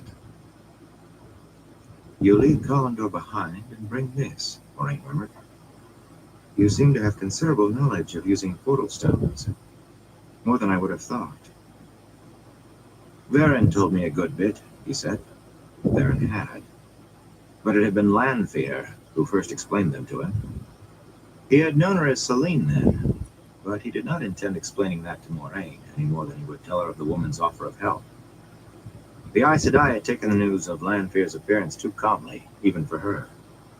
And she had that weighing look in her eyes, as if she had him on balance scales. Take a care, Randolph Thor, she said in that icy, musical voice. Any Taviran shapes the balance to one degree or another. But a Taviran such as you might rip the age out of the He knew what she was thinking. He wished he knew what she was planning.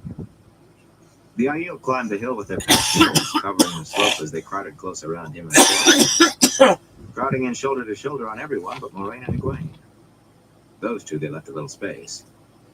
Ruark nodded at him as if saying, It is done. It is in your hands now. Hefting the shiny green ungrial, he thought of telling the Aiel to leave him. But there was the question of if it would. And he wanted to arrive with all of them, with all feeling he had done well by them. Goodwill might be in short supply in the waste. They watched him with imperturbable faces. Some had veiled themselves, though. Matt, nervously rolling that Tarvalin mark across the backs of his fingers over and over, and Egwene, sweat beading on her face, were the only ones who seemed anxious. There was no point in waiting any longer. He had to move faster than anyone thought he could. He wrapped himself in the void and reached out for the true source, that sickly, flickering light that was always there, just over his shoulder. The power filled him, breath of life, wind to uproot oaks, summer wind, sweetened with flowers, foul waftings from a midden heap. Floating in emptiness, he fixed the lightning-laced triangle before him and reached through the ungrial, drew deeply on the raging torrent of Saidin. He had to carry them all. It had to work. Holding that symbol, he pulled at the one power, pulled it into him until he was sure he would burst. Pulled more. More. The world seemed to wink out of existence. Chapter 23. Beyond the Stone. Egwene stumbled, flinging her arms around Mith's neck as the ground tilted under her. All about her, Aiel contended with braying, sliding pack mules on a steep, rocky slope where nothing grew. Heat, remembered from Tel Run Riad, hammered her. The air shimmered before her eyes. The ground burned her feet through the soles of her shoes. Her skin prickled painfully for a moment, then sweat gushed from every pore. It only dampened her dress, and the sweat seemed to evaporate immediately.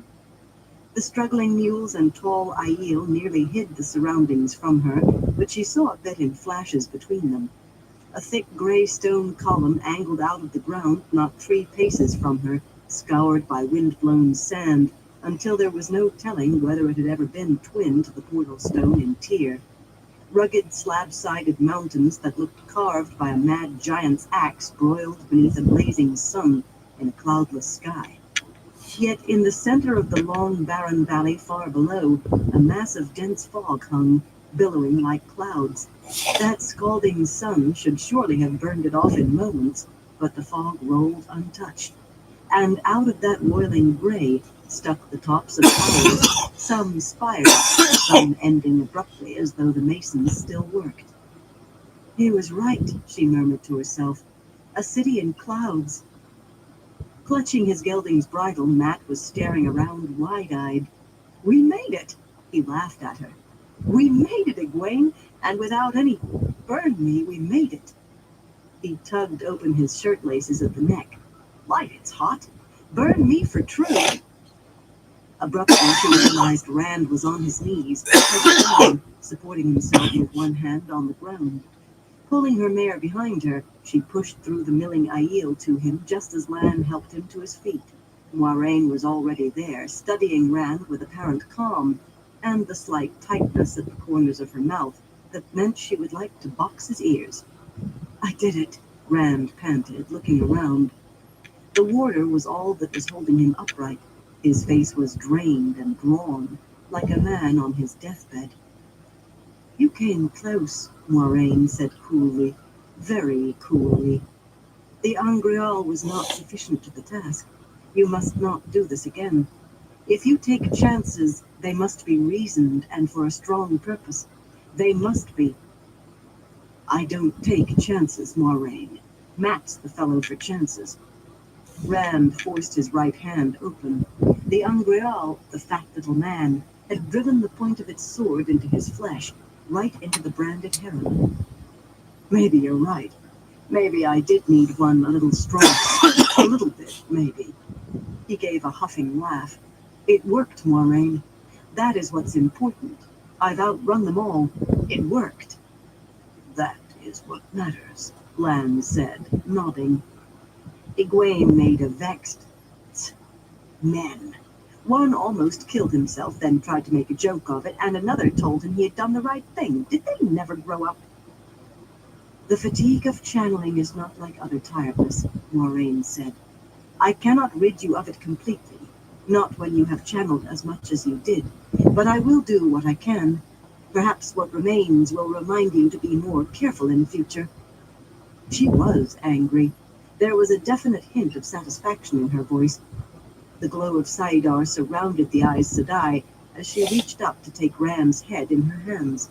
A shuddering gasp burst out of him, and he shivered uncontrollably, then jerked back from her, pulling free of Lan as well. Ask, Moiraine, Ram said coldly, stuffing the Angreal into his belt pouch. Ask first. I'm not your pet dog that you can do whatever you want to whenever you want.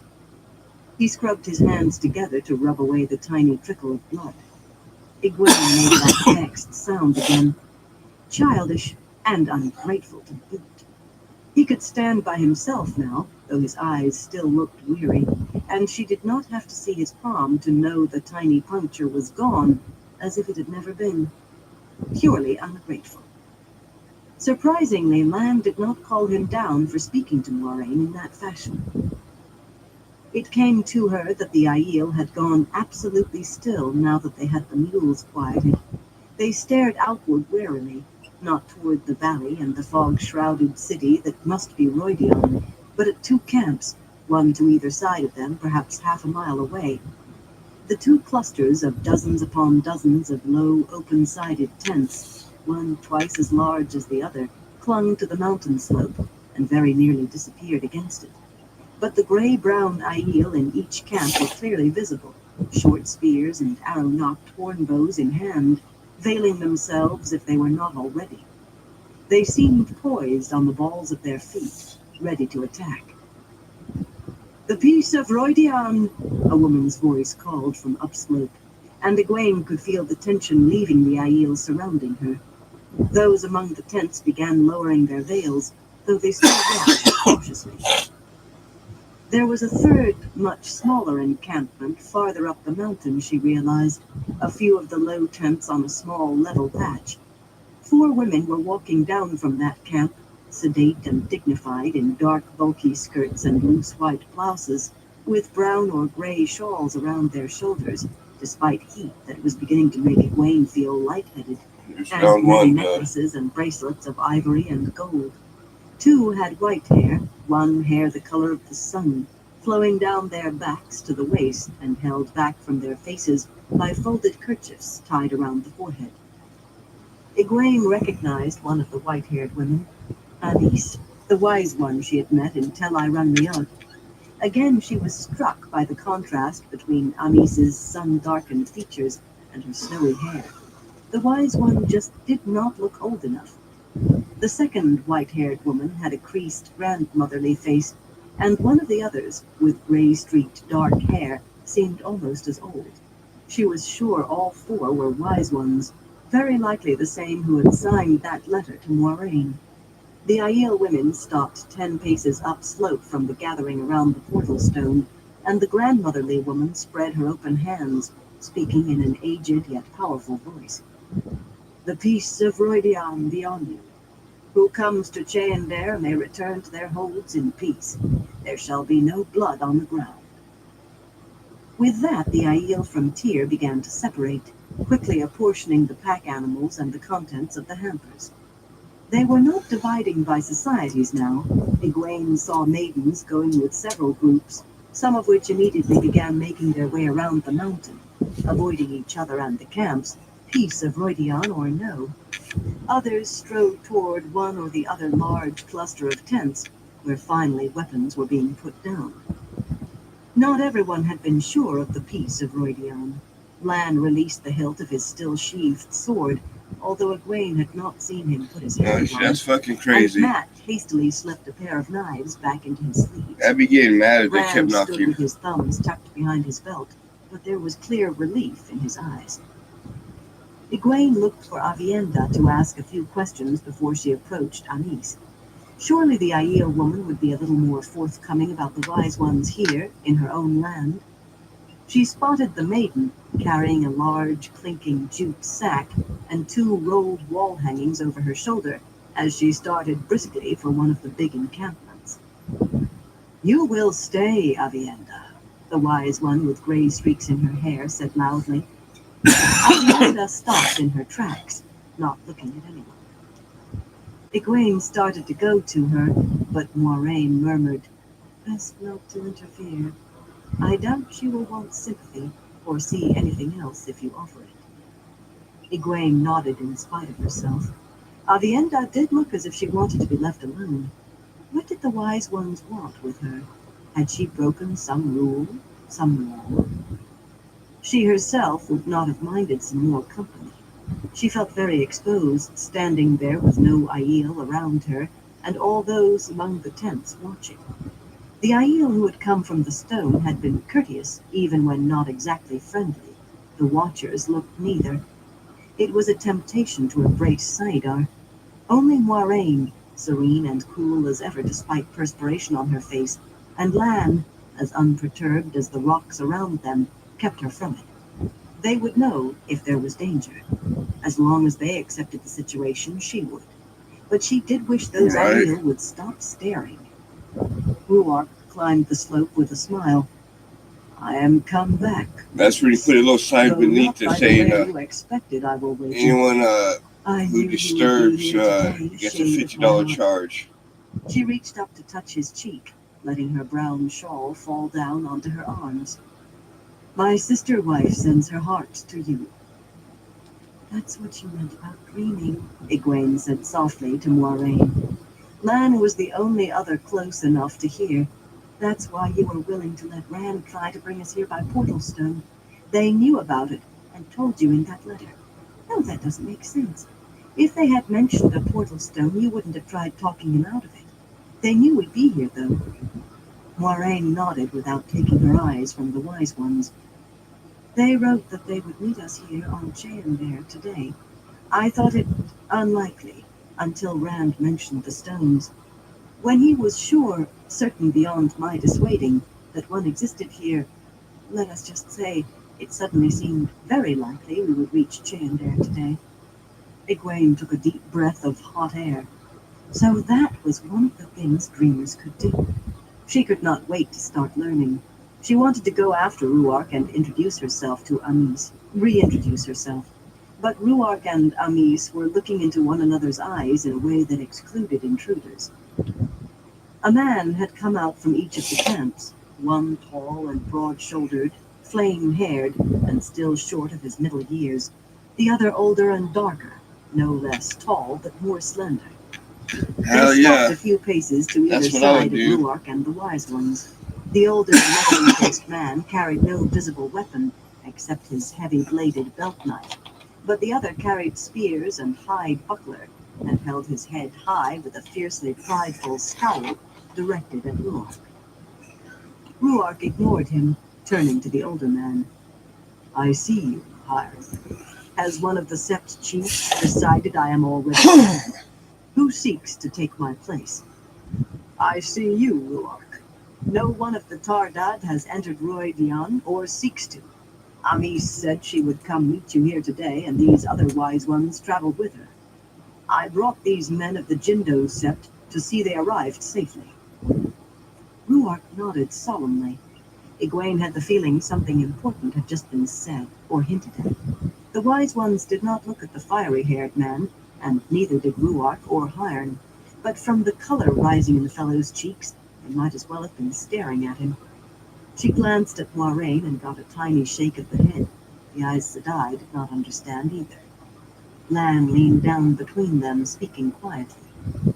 A wise one can go anywhere safely, into any hold regardless of clan. I think not even blood feud touches a wise one. This Hirn came to protect Ruark from whoever the other camp is, but it would not be honorable to say it. Moiraine lifted one eyebrow a trifle, and he added, I don't know much of them, but I fought them often before I met you. You have never asked me about that. I will remedy that, the Aes Sedai said dryly. Turning back to the wise ones and the three men made Egwene's head swim. Lan pushed an unstoppered leather water bottle into her hands, and she tilted her head back to drink gratefully. The water was lukewarm and smelled of leather, but in the heat it tasted fresh from the spring. She offered the half-empty bottle to Moiraine, Damn. who We drank should cut down on a sparingly good and amount handed of it. back. Egwene was glad to Well, I gulp would make down the videos rest, and put it all closing over. her eyes. Water splashed over her head, and she opened them again quickly. Lan was emptying another water bottle over her, and Moiraine's hair already dripped. This heat can kill if you are not used to it, the warder explained, as he wet down a pair of plain white linen scarves pulled from his coat. At his instructions, she and Moiraine tied the soaked cloths around their foreheads. Rand and Matt were doing the same. Lan left his own head unprotected to the sun. Nothing seemed to faze the man. The silence between Ruark and the Aiel men with him had stretched out, but the clan chief finally turned to the flame-haired man. Do the Shido lack a clan chief then, Kuladin? Suladric is dead, the man answered. Muradin has entered Roidia. Should he fail, I will enter. You have not asked, Kuladin, the grandmotherly wise one said in that reedy yet strong voice. Should Muradin fail, ask then. We are four, enough to say yes or no. It is my right, Bear, Kuladin said angrily. He had the look of a man not used to being balked. It is your right to ask, the thin-voiced woman replied. It is ours to answer. I do not think you will be allowed to enter whatever happens to Muradin. You are flawed within, Kuladin. She shifted her gray shawl, rewrapping it around her angular shoulders in a way that suggested she had said more than she considered necessary. The flame-haired man's face grew red. My first brother will return marked as clan chief, and we will lead the Shido to great honor. We mean to... He snapped his mouth shut, almost quivering. Egwene thought she would keep an eye on him if he remained anywhere close to her. He reminded her of the Congars and the Coplans back home, full of boasts and trouble. She had certainly never before seen any Aiel display so much raw emotion. Amis seemed to have dismissed him already. "There is one who came with you, Ruark," she said. Egwene expected the woman to speak to her, but Amis's eyes swept straight to Rand. Moiraine was obviously not surprised. Egwene wondered what had been in that letter from these 4 wise ones that the Aes Sedai had not revealed. Rand looked taken aback for a moment, hesitating, but then he strode up the slope to stand near Ruark at eye level to the women. Sweat plastered his white shirt to his body and made darker patches on his breeches. With a twisted white cloth tied around his head, he certainly did not look so grand as he had in the heart of the stone. He made an odd bow, left foot advanced, left hand on knee, right hand outstretched, palm upward. "By the right of blood," he said, "I ask leave to enter Rhoydion, for the honor of our ancestors and the memory of what was." Amis blinked in evident surprise, and there murmured, "An ancient form, but the question has been asked. I answer yes." "I also answer yes, there," Amis said. "Siana?" "This man is no Aiel," Couladin broke in angrily. Egwene suspected he was very nearly always angry. "It is death for him to be on this ground. Why has Ruark brought him? Why—" "Do you wish to be a wise one, Couladin?" Bear asked, a frown deepening the creases on her face. "Put on a dress and come to me, and I will see if you can be trained. Until then, be silent when wise ones speak." "My mother was Aiel," Rand said in a strained voice. Egwene stared at him. Kari Althor had died while Egwene was barely out of her cradle, but if Tam's wife had been Aiel, Egwene would certainly have heard of it. She glanced at Moiraine. The Aes Sedai was watching, smooth-faced, calm. Rand did look a great deal like the Aiel men, with his height and gray-blue eyes and reddish hair, but this was ridiculous. "Not your mother," Aes said slowly. "Your father." Egwene shook her head. This approached madness. Rand opened his mouth, but Amis did not let him. "Siana, how do you say?" "Yes," the woman with gray-streaked hair said.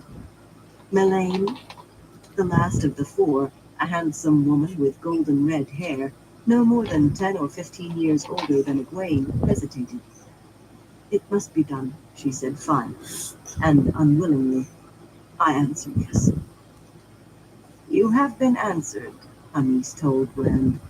"You may go into Rhoydion and—" She cut off as Matt scrambled up to copy Rand's bow awkwardly. "I also ask to enter Rhoydion," he said shakily. The 4 wise ones stared at him. Rand's head whipped around in surprise. Egwene thought no one could be more shocked than she was, but Couladin proved her wrong. Lifting one of his spears with a snarl, he stabbed at Matt's chest. The glow of Saidar surrounded Amis and Melaine, and flows of air lifted the fiery-haired man and flung him back a dozen paces. Egwene stared, wide-eyed. They could channel. At least 2 of them could. Suddenly, Amis's youthfully smooth features beneath that white hair leaped out at her for what they were. Something very close to Aes Sedai agelessness. Moiraine was absolutely still. Egwene could almost hear her thoughts buzzing, though.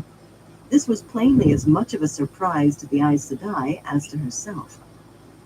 Couladin scrambled to his feet in a crouch. "You accept this outlander as one of us," he rasped, pointing at Rand with the spear he had attempted to use on Matt.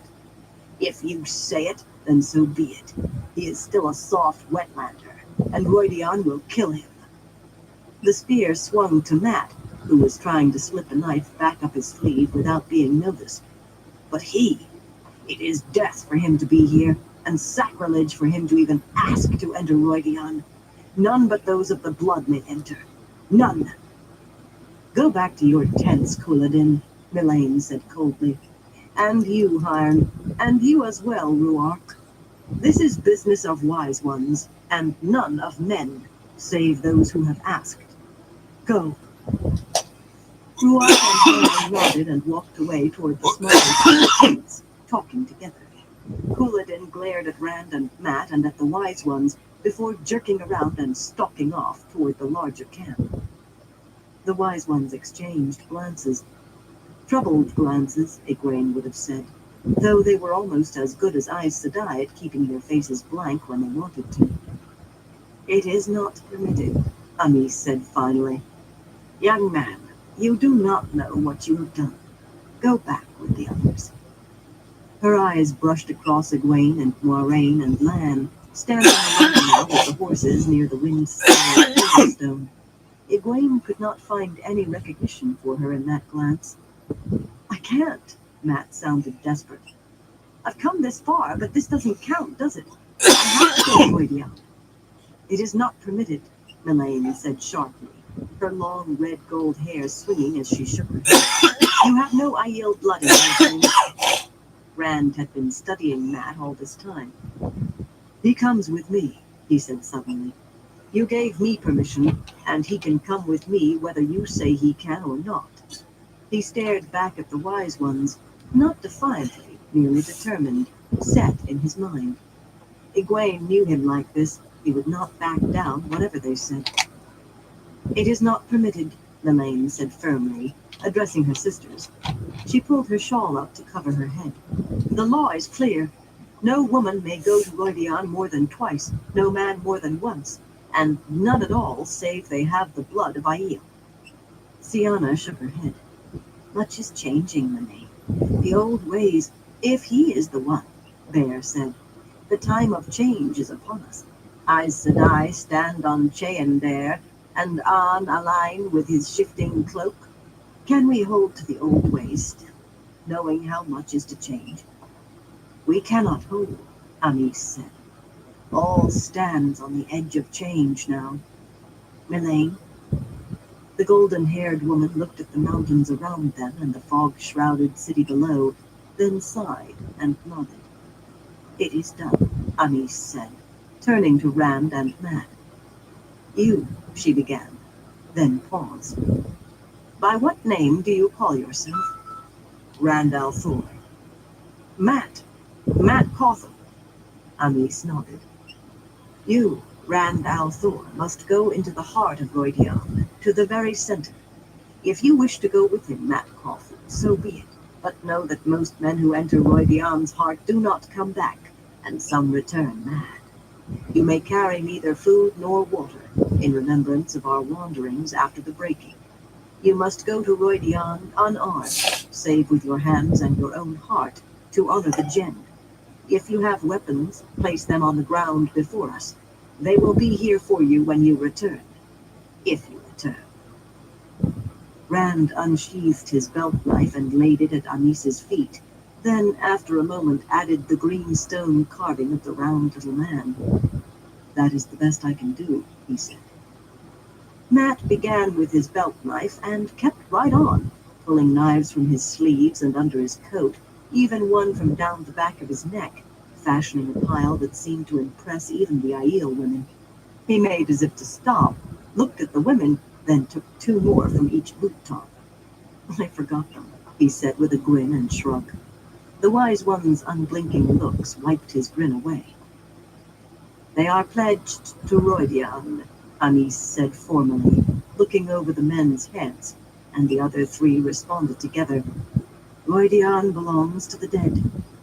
They may not speak to the living until they return, she intoned, and again the others answered. The dead do not speak to the living.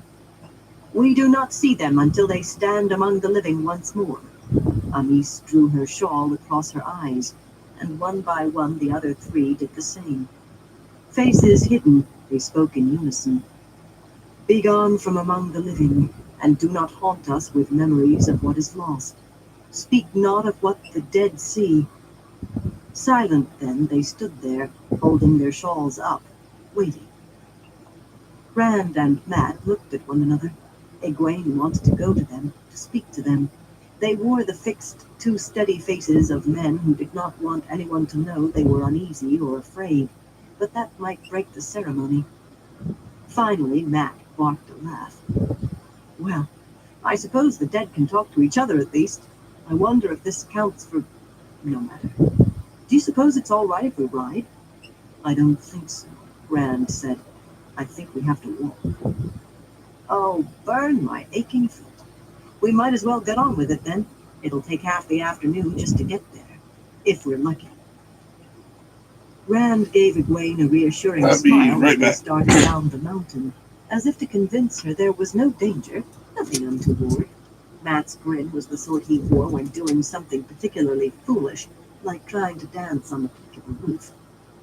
You aren't going to do anything crazy, are you? Matt said. I mean to come back alive. So do I, Rand replied.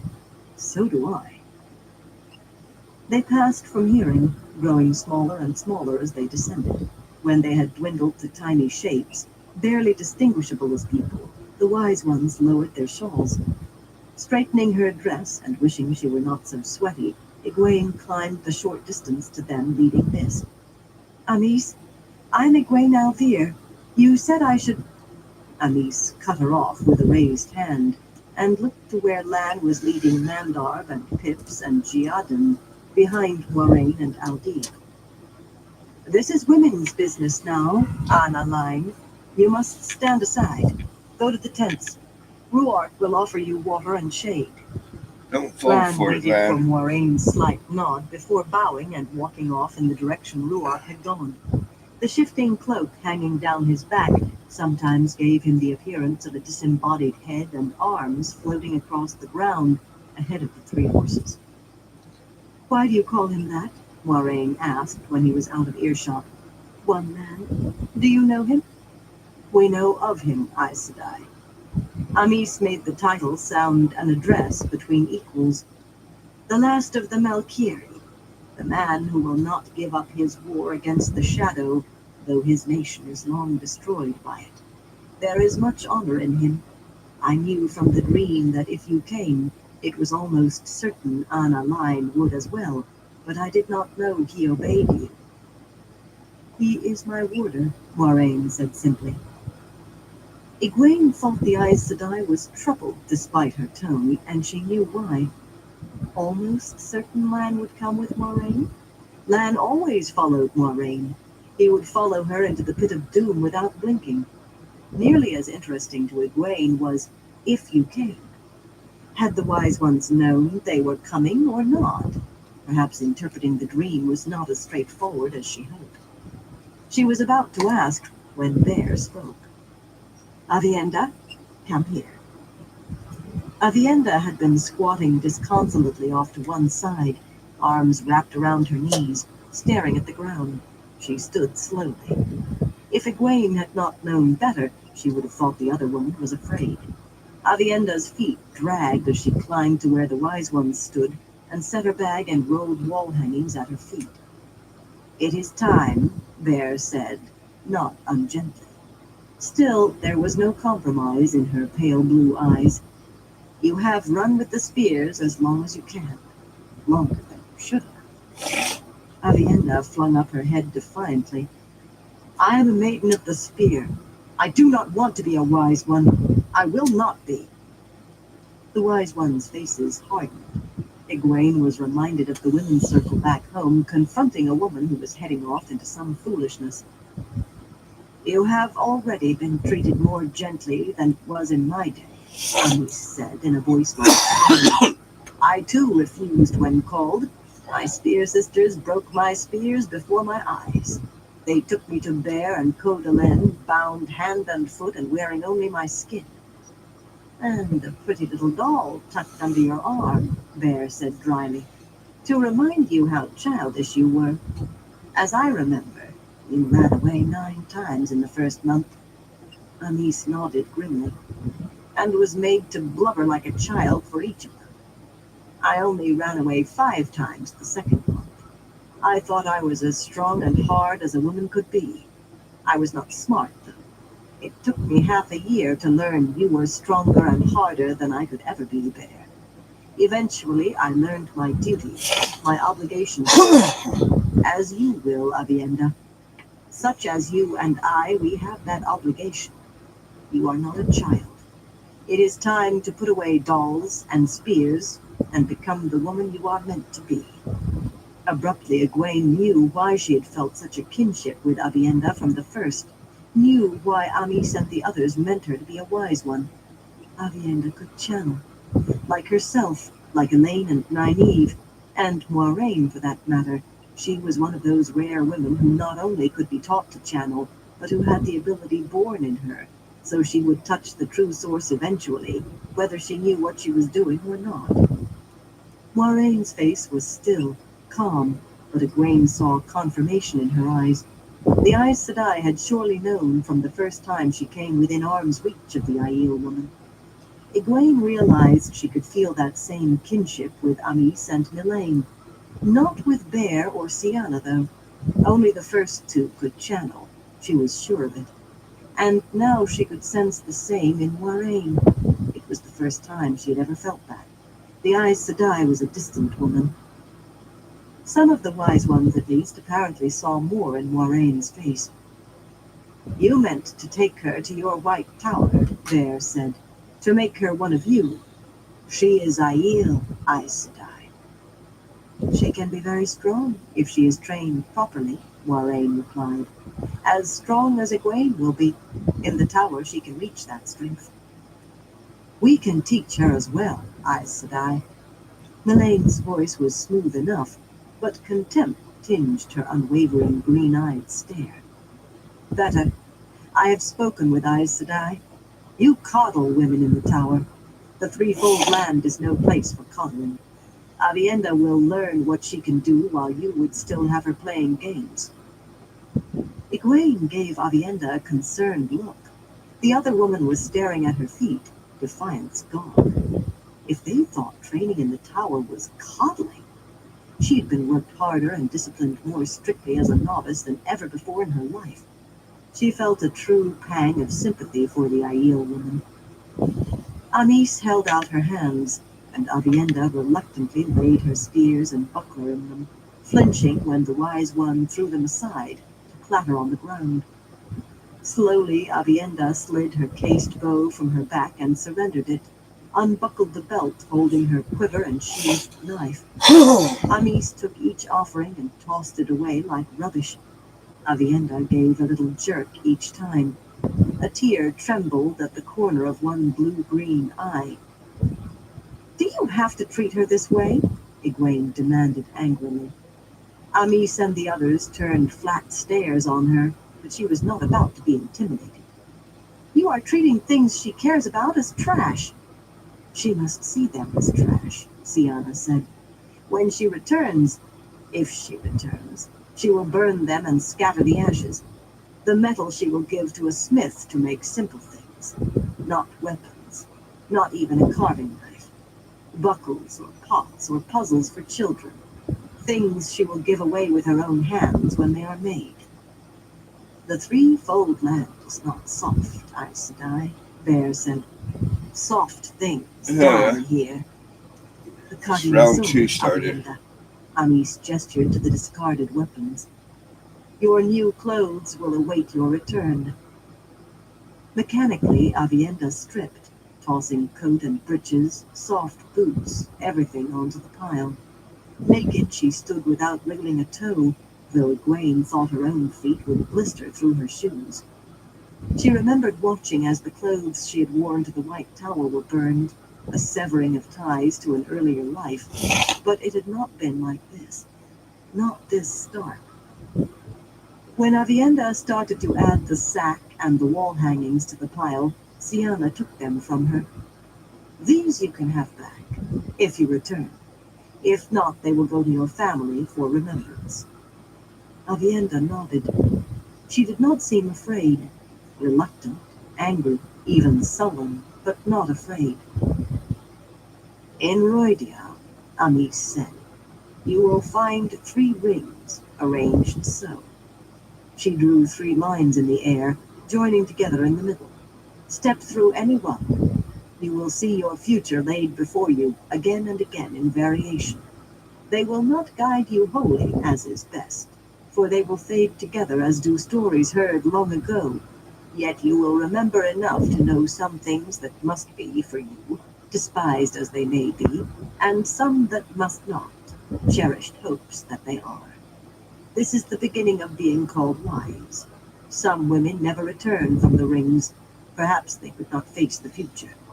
Some who survive the rings do not survive their second trip to Roidion, to the heart. You are not giving up a hard and dangerous life for a softer, but for a harder and more dangerous. A Terangrial. Amis was describing a Terangrial. What kind of place was this Roidion? Egwene found herself wanting to go down there herself to find out. That was foolish. She was not here to take unnecessary risks with Terangrial she knew nothing about. Melaine cupped Avienda's chin and turned the younger woman's face to her. You have the strength, she said with quiet conviction. A strong mind and a strong heart are your weapons now, but you hold them as surely as you ever held a spear. Remember them, use them, and they will see you through anything. Egwene was surprised. Of the four, she would have picked the sun-haired woman last to show compassion. Avienda nodded, and even managed to smile. I will beat those men to Roidion. They cannot run. Each wise one in turn kissed her lightly on each cheek, murmuring, Come back to us. Catching Avienda's hand, Egwene squeezed it and got a squeeze in return. Then the Aida was running down the mountainside in leaps.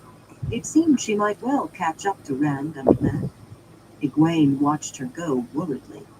This was something like being raised to accept it seemed, but without any novice training first, without anyone to give small comfort afterward. What would it have been like to be raised accepted on her first day in the tower? She thought she might have gone mad. Nynaeve had been raised so because of her strength.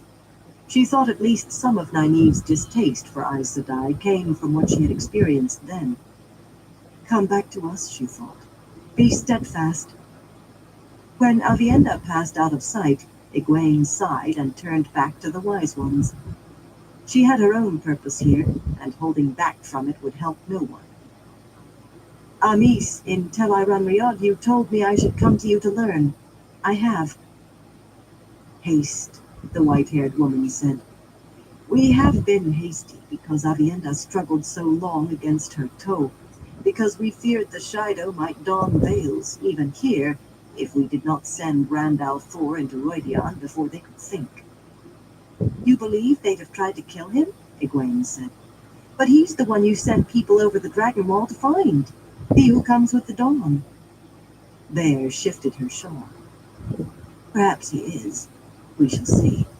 If he lives. He has his mother's eyes, Amis said, and much of her in his face, as well as something of his father. But Kuladin could see only his clothes and his horse. The other Shido would have as well, and perhaps the Tardad too.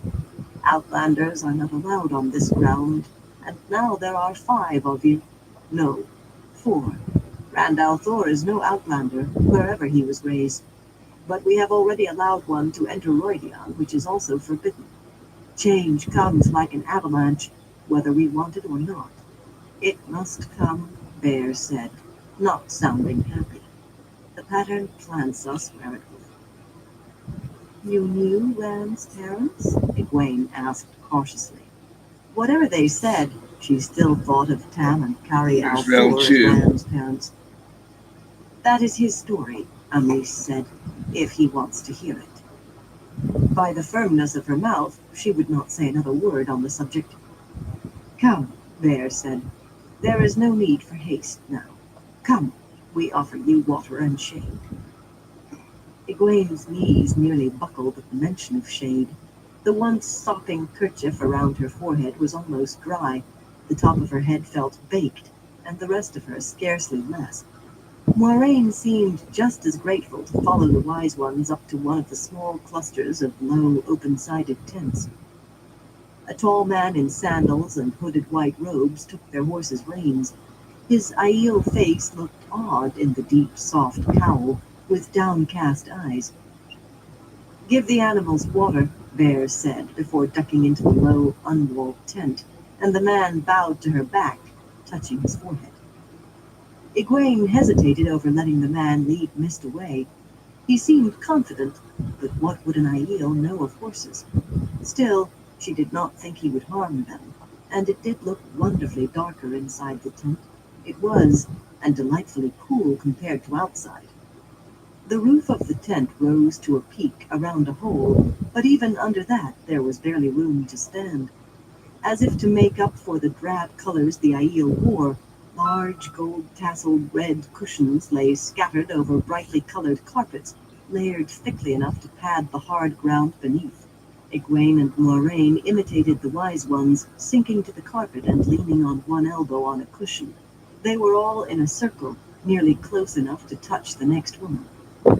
Bear struck a small brass gong, and two young women entered with silver trays, bending gracefully, robed in white, with deep cowls and downturned eyes, like the man who had taken the horses. Kneeling in the middle of the tent, one filled a small silver cup with wine for each of the women reclining on a cushion, and the other poured larger cups of water. Without a word, they backed out, bowing, leaving the gleaming trays and pitchers beaded with condensation.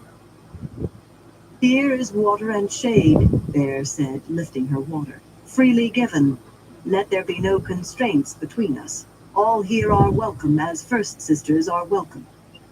"Let there be no constraints," Amis and the other two murmured. After one sip of water, the Aiel women named themselves formally. Bear of the Hydo sept of the Sharad Aiel, Amis of the Nine Valleys sept of the Tardad Aiel, Melaine of the Jirad sept of the Goshin Aiel, Siana of the Black Cliff sept of the Nakai Aiel. Egwene and Moiraine followed the ritual, though Moiraine's mouth tightened when Egwene called herself an Aes Sedai of the Green Aja. As if the sharing of water and names had broken down a wall, the mood in the tent changed palpably. Smiles from the Aiel women, a subtle relaxation, and said formalities were done. Egwene was more grateful for the water than for I'll the be wine. right back. It might be cooler in the tent than outside, but just breathing still dried her throat. At Amis's gesture, she eagerly poured a second cup. The people in white had been a surprise. It was foolish, but she realized she had been thinking that except for the wise ones, Aiel were all like Bluark and Avienda, warriors. Of course they had blacksmiths and weavers and other craftsmen. They must. Why not servants? Only Avienda had been disdainful of the servants in the stone, not letting them do anything for her that she could avoid. These people with their humble demeanor did not act like Aiel at all. She did not recall seeing any white in the two large camps. "Is it only wise ones who have servants?" she asked. Melaine choked on her wine. "Servants?" she gasped. "They are Gaishine, not servants." She sounded as if that should explain everything. Moiraine frowned slightly over her wine cup. "Gaishine? How does that translate? Those sworn to peace in battle?" "They are simply Gaishine," Amis said. She seemed to realize they did not understand. "Forgive me, but do you know of Ji'ito?" "Honor and obligation," Moiraine replied promptly. "Or perhaps honor and duty." "Those are the words, yes. But the meaning? We live by Ji'ito, Aes Sedai." "Do not try to tell them all, Amis," Bear cautioned. "I once spent a month trying to explain Ji'ito to a wetlander, and at the end she had more questions than at the beginning." Amis nodded. "I will stay to the core. If you wish it explained, Moiraine." Egwene would as soon have begun talk of dreaming and training, but to her irritation the Aes Sedai said, "Yes, if you will." With a nod to Moiraine, Amis began. "I will follow the line of Gaishine simply. In the Dance of Spears, the most Ji honor is earned by touching an armed enemy without killing or harming in any way. The most honor because it is so difficult, Siana said, bluish-gray eyes crinkling wryly, and thus so seldom done. The smallest honor comes from killing, Amis continued. A child or a fool can kill. In between is the taking of a captive. I pare it down, you see. There are many degrees. Gaishine are captives taken, so, though a warrior who has been touched may sometimes demand to be taken Gaishine, to reduce his enemy's honor and his own loss. Maidens of the spear and stone dogs especially are known for this, Siana put in, bringing a sharp look from Amis. Do I tell this, or do you? To continue. Some may not be taken Gaishine, of course. A wise one, a blacksmith, a child, a woman with child, or one who has a child under the age of 10. A Gaishine has told to his or her captor. For Gaishine, this is to serve 1 year and a day, obeying humbly, touching no weapon, doing no violence. Egwene was interested in spite of herself. Don't they try to escape? I certainly would. I'll never let anyone make me a prisoner again. The wise ones looked shocked. It has happened, Siana said stiffly, but there is no honor in it. A Gaishine who ran away would be returned by his or her sept to begin the year and a day anew. The loss of honor Right. is so great that a first brother or first sister might Maybe go as that's stuff. Gaishine as well to discharge the sept's toll. More than one, if they feel the loss of Jip is great. Moraine seemed to be taking it all in calmly, sipping her water, but it was all that Wayne could do not to shake her head. The Aiel were insane. That was all there was to it. It got worse. Some Gaishine now make an arrogance of humbleness, Melaine said disapprovingly. They think they earn honor by it, taking obedience and meekness to the point of mockery. This is a new thing and foolish. It has no part in Jiggy-To. Bear laughed, a startling rich sound compared to her reedy voice. There have always been fools. When I was a girl and the Sharad and the Tomanel were stealing each other's cattle and goats every night, Chenda, the roof mistress of Minded Cut, was pushed aside by a young Hydo water seeker during a raid. She came to Bent Valley and demanded the boy make her Gaishine. She would not allow him to gain the honor of having touched her, because she had a carving knife in her hands when he did. A carving knife. It was a weapon, she claimed, as if she were a maiden. The boy had no choice but to do as she demanded, for all the laughter when he did. One does not send a roof mistress barefoot back to her hold. Before the year and a day was done, the Hydo sept and the Jenda sept exchanged spears, and the boy soon found himself married to Chenda's eldest daughter, with his second mother still Gaishine to him. He tried to give her to his wife as part of his bride gift, and both women claimed he was trying to rob them of honor. He nearly had to take his own wife as Gaishine. It came close to raiding between Hydo and Jenda again before the toe was discharged. The Aiel women almost fell over laughing, Amis and Melaine wiping their eyes. Egwene understood little of the story, certainly not why it was funny, but she managed a polite laugh. Moiraine set her water aside for the small silver cup of wine. I have heard men speak of fighting the Aiel, but I have never heard of this before. Certainly not of an Aiel surrendering because he was touched. It is not surrender, Amis said pointedly. It is Jiggy-To. No one would ask to be made Gaishine to a wetlander, Melaine said. Outlanders do not know of Jiggy-To. The Aiel women exchanged looks. They were uncomfortable. Why? Egwene wondered. Oh, to the Aiel, not to know Jiggy-To must be like not knowing manners or not being honorable. There are honorable men and women among us, Egwene said. Most of us. We know right from wrong. Well, of course you do, Bear murmured, in a tone that said that was not the same thing at all. You sent a letter to me in Tyr, Moiraine said, before I ever reached there. You said a great many things, some of which have proven true, including that I would Well, that's pretty much what it meet is you here nowadays. Is today. scammers. You very nearly commanded me to be here. Yet earlier you said, if I came. How much of what you wrote did you know to be true? Amis sighed and set aside her cup of wine, but it was Bear who spoke. Much is uncertain, even to a dream walker. Amis and Melaine are the best of us, and even they do not see all that is or all that can be. The present is much clearer than the future, even in Tel Riot, the sun-haired wise one said. What is happening or beginning is more easily seen than what will happen or may. We did not see Egwene or Matt Coffin at all. It was no more than an even chance that the young man who calls himself Randall Thor would come. If he did not, it was certain that he would die, and the Aiel too. Yet he has come, and if he survives Roidian, some of the Aiel at least will survive. This we know. If you had not come, he would have died. If Anna Line had not come, you would have died. If you do not go through the rings. She cut off as if she had bitten her tongue. Egwene leaned forward intently. Moraine had to enter Meridian? But the Aes Sedai appeared to give no notice, and Sienna spoke up quickly to cover Melane's slip. There is no one set path to the future. The pattern makes the finest lace look coarse-woven sacking or tangled string. In Tel Riot, it is possible to see some ways the future may be woven.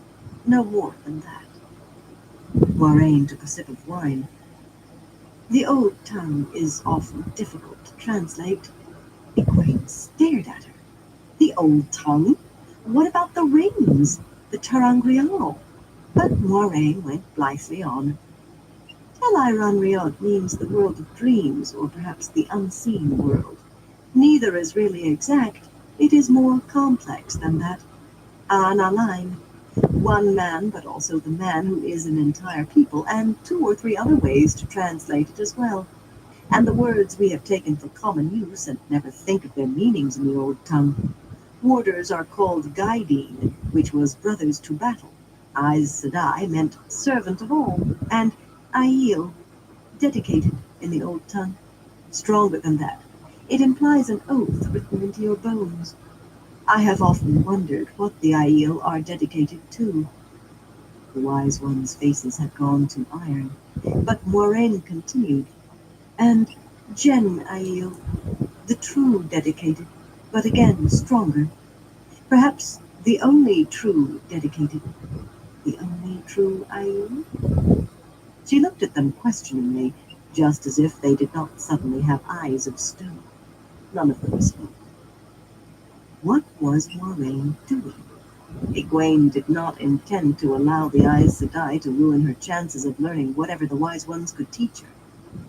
Amis, could we talk of dreaming now? Tonight, time enough, Amis said. But tonight, Egwene, you may be Aes Sedai, but you must become a pupil again. You cannot even go to sleep when you wish yet, or sleep lightly enough to tell what you see before you wake. When the sun begins to set, I will begin to teach you. Ducking her head, Egwene peered under the edge of the tent roof. From that deep shade, the light outside glared piercingly through heat shimmers in the air. The sun stood no more than halfway to the mountain tops. Abruptly, Moraine rose to her knees. Reaching behind her, she began undoing her dress. I presume that I must go as Avienda did, she said, not as a question. Bear gave Melaine a hard stare that the younger woman met only for a moment before dropping her eyes. Sienna said in a resigned voice, You should not have been told. It is done now. Change. One knot of the blood has gone to Roidian, and now another. Moraine paused. Does that make a difference, that I have been told? Perhaps a great difference, Bear said reluctantly. Perhaps none. We often guide, but we do not tell. When we saw you go to the rings, each time it was you who brought up going, who demanded the right, though you have none of the blood. Now one of us has mentioned it first. Already there are changes from anything we saw. Who can say what they are? And what did you see if I do not go? Bear's wrinkled face was expressionless, but sympathy touched her pale blue eyes. We have told too much already, Moraine. What a dreamwalker sees is what is likely to happen, not what surely will. Those who move with too much knowledge of the future inevitably find disaster, whether from complacency at what they think must come, or in their efforts to change it. It is the mercy of the rings that the memories fade, Amis said. A woman knows some things, a few, that will happen. Others she will not recognize until the decision is upon her, if then. Life is uncertainty and struggle, choice and change. One who knew how her life was woven into the pattern as well as she knew how a thread was laid into a carpet would have the life of an animal, if she did not go mad. Humankind is made for uncertainty, struggle, choice, and change. Moiraine listened with no outward show of impatience, though Egwene suspected it was there. The Aes Sedai was used to lecturing, not being lectured. She was silent while Egwene helped her out of her dress, not speaking until she crouched naked at the edge of the carpets, peering down the mountainside toward the fog-shrouded city in the valley. Then she said, "Do not let Lan follow me. He will try if he sees me." "It will be as it will be," Bear replied. Her thin voice sounded cold and final. After a moment, Moiraine gave a grudging nod and slipped out of the tent into the blazing sunlight. She began to run immediately, barefoot down the scorching slope. Egwene grimaced. Rand and Mat, Avienda, now Moiraine, all going into Rhuidean. Will she survive? If you dreamed of this, you must know. There are some places one cannot enter in Tel Rhuidean, Siana said. I'll be back. Rhuidean, Ogier Stedding, a few others. What happens there is shielded from a dreamwalker's eyes. That was not an answer. They could have seen whether she came out of Rhuidean, but it was obviously all she was going to get. Very well. Should I go too? She did not relish the thought of experiencing the rings. It would be like being raised to accept it again. But if everyone else was going, do not be foolish, Amis said vigorously. We saw nothing of this for you, Bear added in a milder tone. We did not see you at all. And I would not say yes if you asked, Amis went on. 4 are required for permission, and I would say no. You are here to learn to dreamwalk. In that case, Egwene said, settling back on her cushion, teach me. There must be something you can begin with before tonight. Elaine frowned at her, but Bear chuckled dryly. She is as eager and impatient as you were once you decided to learn, Amis. Amis nodded. I hope she can keep her eagerness and lose the impatience for her sake. Hear me, Egwene. Though it will be hard, you must forget that you are Aes Sedai if you are to learn. You must listen, remember, and do as you are told. Above all, you must not enter Tel Rhuidean again until one of us says you may. Can you accept this? It would not be hard to forget she was Aes Sedai when she was not. For the rest, it sounded ominously like becoming a novice again. I can accept it. She hoped she did not sound doubtful. Good, Bear said. I will now tell you about dream walking in Tel Rhuidean in a very general way. When I am done, you will repeat back to me what I have said. If you fail to touch all points, you will scrub the pots in place of the Geishine tonight. If your memory is so poor that you cannot repeat what I say after a second hearing, well, we will discuss that when it happens. Attend. Almost anyone can touch Tel Rhuidean, but few can truly enter it. Of all the wise ones, we 4 alone can dreamwalk, and your tower has not produced a dreamwalker in nearly 500 years. It is not a thing of the one power, though Aes Sedai believe it is. I cannot channel, nor can Siana, yet we dreamwalk as well as Anis or Melaine. Many people brush the world of dreams in their sleep. Because they only brush against it, they wake with aches or pains where they should have broken bones or mortal hurts. A dream walker enters the dream fully, therefore her injuries are real on waking. For one who is fully in the dream, dreamwalker or not, death there is death here. To enter the dream too completely, though, is to lose touch with the flesh. There is no way back, and the flesh dies. It is said that once there were those who could enter the dream in the flesh and no longer be in this world at all. This was an evil thing, for they did evil. It must never be attempted, even if you believe it possible for you, for each time you will lose some part of what makes you human. You must learn to enter Tel-Iron-Riod when you wish, to the degree you wish. You must learn to find what you need to find and read what you see, to enter the dreams of another close by in order to aid healing, to recognize those who are in the dream fully enough to harm you, to... Egwene listened intently. It fascinated her, hinting at things she had never suspected were possible. But beyond that, she had no intention of ending up scrubbing pots. It did not seem fair, somehow. Whatever Rand and Matt and the others faced in Roydion, they were not going to be sent off to scrub pots. And I agreed to it. It just was not fair. But then she doubted they could get any more out of Roydion than she would from these women. Chapter 24. Roydion. The smooth pebble in Matt's mouth was not making moisture anymore, and had not been for some time. Spitting it out, he squatted beside Rand and stared at the billowing gray wall, maybe 30 paces in front of them. Fog.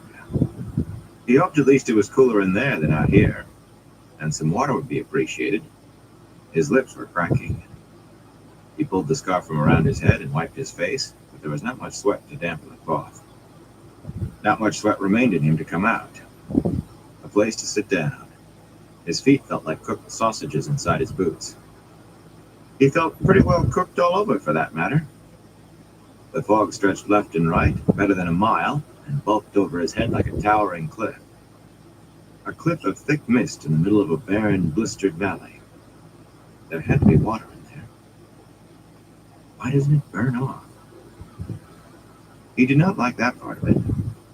Fooling with the power had brought him here, and now it seemed he had to fool with it again. Right, I want to be free of the power and Aes Sedai.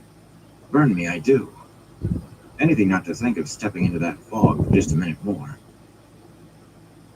That was Egwene's Aiel friend I saw running, he croaked. Running in this heat. Just thinking of it made his feet hurt worse. Avienda, whatever her name is.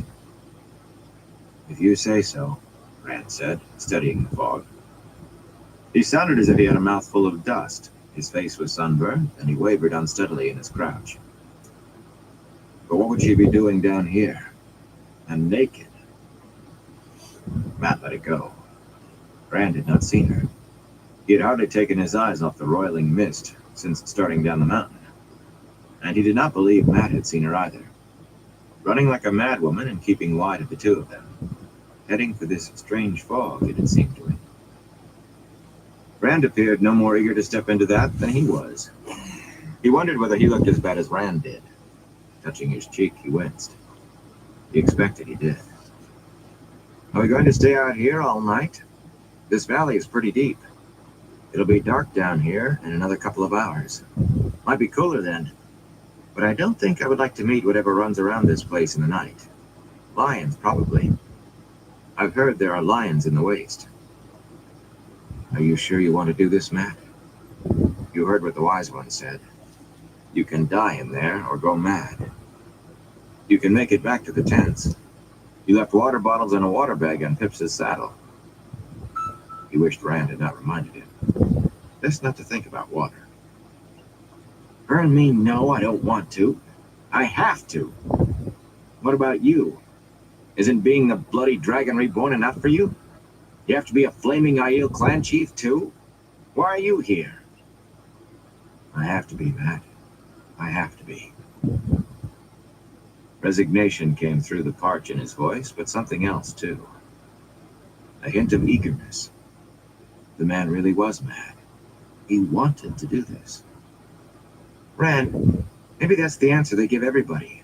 Those snake people, I mean. Go to Radion. Maybe we don't have to be here at all.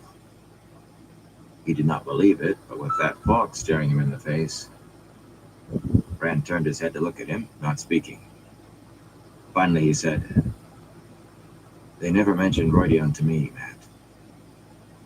"Oh, burn me," he muttered. Somehow or other, he meant to find a way back through that twisted doorway in Tyr. Absently, he pulled the gold Tarvalin mark from his coat pocket, rolled it across the backs of his fingers, and thrust it back. Those snaky folk were going to give him a few more answers, whether they wanted to or not. Somehow. Without another word, Rand rose and started toward the fog in an unsteady stride, his eyes fixed straight ahead. Matt hurried after him. Burn me, burn me. I do not want to do this." Rand plunged right into the dense mist, but Matt hesitated a moment before following. It had to be the power maintaining the fog, after all, with its edge boiling so, but never advancing or retreating an inch. Bloody power. No bloody choice. The first step was a blessed relief. Cool and damp. He opened his mouth to let the mist moisten his tongue. 3 steps more, and he began to worry. Beyond the tip of his nose was only featureless gray. He could not make out even a shadow that could be Rand. "Rand?" The sound might as well have not come from his mouth. The murk seemed to swallow it before it reached his own ears. He was not even sure of his direction anymore. He could always remember his way.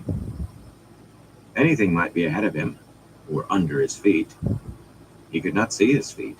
The fog shrouded him completely below the waist. He picked up his pace regardless, and suddenly stepped out beside Rand into a peculiar, shadowless light. The fog made an enormous hollow dome hiding the sky, its bubbling inner surface glowing in a pale sharp blue. Roydion was not nearly so big as Tyr or Camelin. The empty streets were broad as any he had ever seen, with wide strips of bare dirt down their centers, as if trees had grown there once, and great fountains with statues. Huge buildings flanked the streets, odd flat-sided palaces of marble and crystal and cut glass, ascending hundreds of feet in steps or sheer walls. There was not a small building to be seen, nothing that might have been a simple tavern or an inn or a stable. Only immense palaces with gleaming columns 50 feet thick, climbing 100 paces in red or white or blue, and grand towers, fluted and spiraled, some piercing the glowing clouds above. For all its grandeur, the city had never been finished. Many of those tremendous structures ended in the saw-teeth of abandoned construction. Colored glass made images in some huge windows, serenely majestic men and women 30 feet tall or more, sunrises and starry night skies. Others gaped emptily, unfinished and long deserted. No water splashed in any fountain. Silence covered the city as completely as the dome of fog. The air was cooler than outside, but just as arid. Dust grated underfoot on pale, smooth paving stones. Matt trotted to the nearest fountain anyway, just on the off chance, and leaned on the waist-high white rim. 3 unclothed women, twice as tall as he, and supporting an odd, wide-mouthed fish over their heads, peered down into a wide, dusty basin no drier than his mouth. "Of course," Rand said behind him. "I should have thought of this before." Matt looked over his shoulder. "Thought of what?" Rand was staring at the fountain, shaking with silent laughter. "Get hold of yourself, Rand. You didn't go crazy in the last minute. You should have thought of what?" A hollow gurgling whipped Matt's eyes back to the fountain. Abruptly, water gushed out of the fish's mouth, a stream as thick as his leg. He scrambled into the basin and ran to stand under the downpour, head back and mouth open. Cold, sweet water, cold enough to make him shiver, sweeter than wine. It soaked his hair, his coat, his breeches. He drank until he thought he would drown, finally staggering over to lean panting against a woman's stone leg. Rand was still standing there, staring at the fountain, face red and lips cracked, laughing softly. "No water, Matt. They said we couldn't bring water, but they did not say anything about what was already here." "Rand, aren't you going to drink?" Rand gave a start, then stepped into the now ankle-deep basin and splashed across to stand where Matt had been, drinking in the same way, eyes closed and face tilted up to let the water pour over him. Matt watched worriedly. Not mad, exactly. Not yet. But how long would Rand have stood there laughing while thirst turned his throat to stone if he had not spoken? Matt left him there and climbed out of the fountain. Some of the water drenching his clothes had seeped down into his boots. He ignored the squish he made at every step. He was not sure he could get his boots back on if he pulled them off. Besides, it felt good. Peering at the city, he wondered what he was doing there. Those people had said he would die otherwise, but was just being in Roydion enough? Do I have to do something? What? The empty streets and half-finished palaces were shadowless in the pale azure light. A prickling grew between his shoulder blades. All those empty windows looking down on him. All those gap-toothed lines of forsaken stonework. Anything could be hiding in there. And in a place like this, anything could be... any bloody thing at all. He wished he still had his boot knives, at least, but those women, those wise ones, had stared at him as if they knew he was holding out on them. And they had channeled one or all of them. It was not wise to step on the wrong side of women who could channel, if you could avoid it. Burn me, if I could get shut of Aes Sedai, I'd never ask for another thing. Well, not for a good long while, anyway. Light, I wonder if anything is hiding in here. The heart has to be up that way, Matt. Rand was climbing out of the basin, dripping wet. The heart? The wise ones said I had to go to the heart. They must mean the center of the city. Rand looked back at the fountain, and suddenly the flow dwindled to a trickle, then ceased. There's an ocean of good water down there. Deep. So deep, I nearly didn't find it. If I could bring it up. No need to waste it, though. We can get another good drink when it's time to leave. Matt shifted his feet uncomfortably. Fool. Where did you think it came from? Of course he bloody channeled it. You think it just started flowing again after the light knows how long? Center of the city. Of course. Lead on. They kept to the middle of the wide street, walking along the edge of the bare strips of dirt, past more dry fountains, some with only the stone basin and a marble base where the statue should have been. Nothing was broken in the city, only incomplete. The palaces loomed to either side like cliffs. There had to be things inside. Furniture, maybe, if it had not rotted. Maybe gold. Knives. Knives would not rust away in this dry air, no matter how long they had been there. There could be a bloody murd-dwell in there, for all you know. Light. Why did I have to think of that?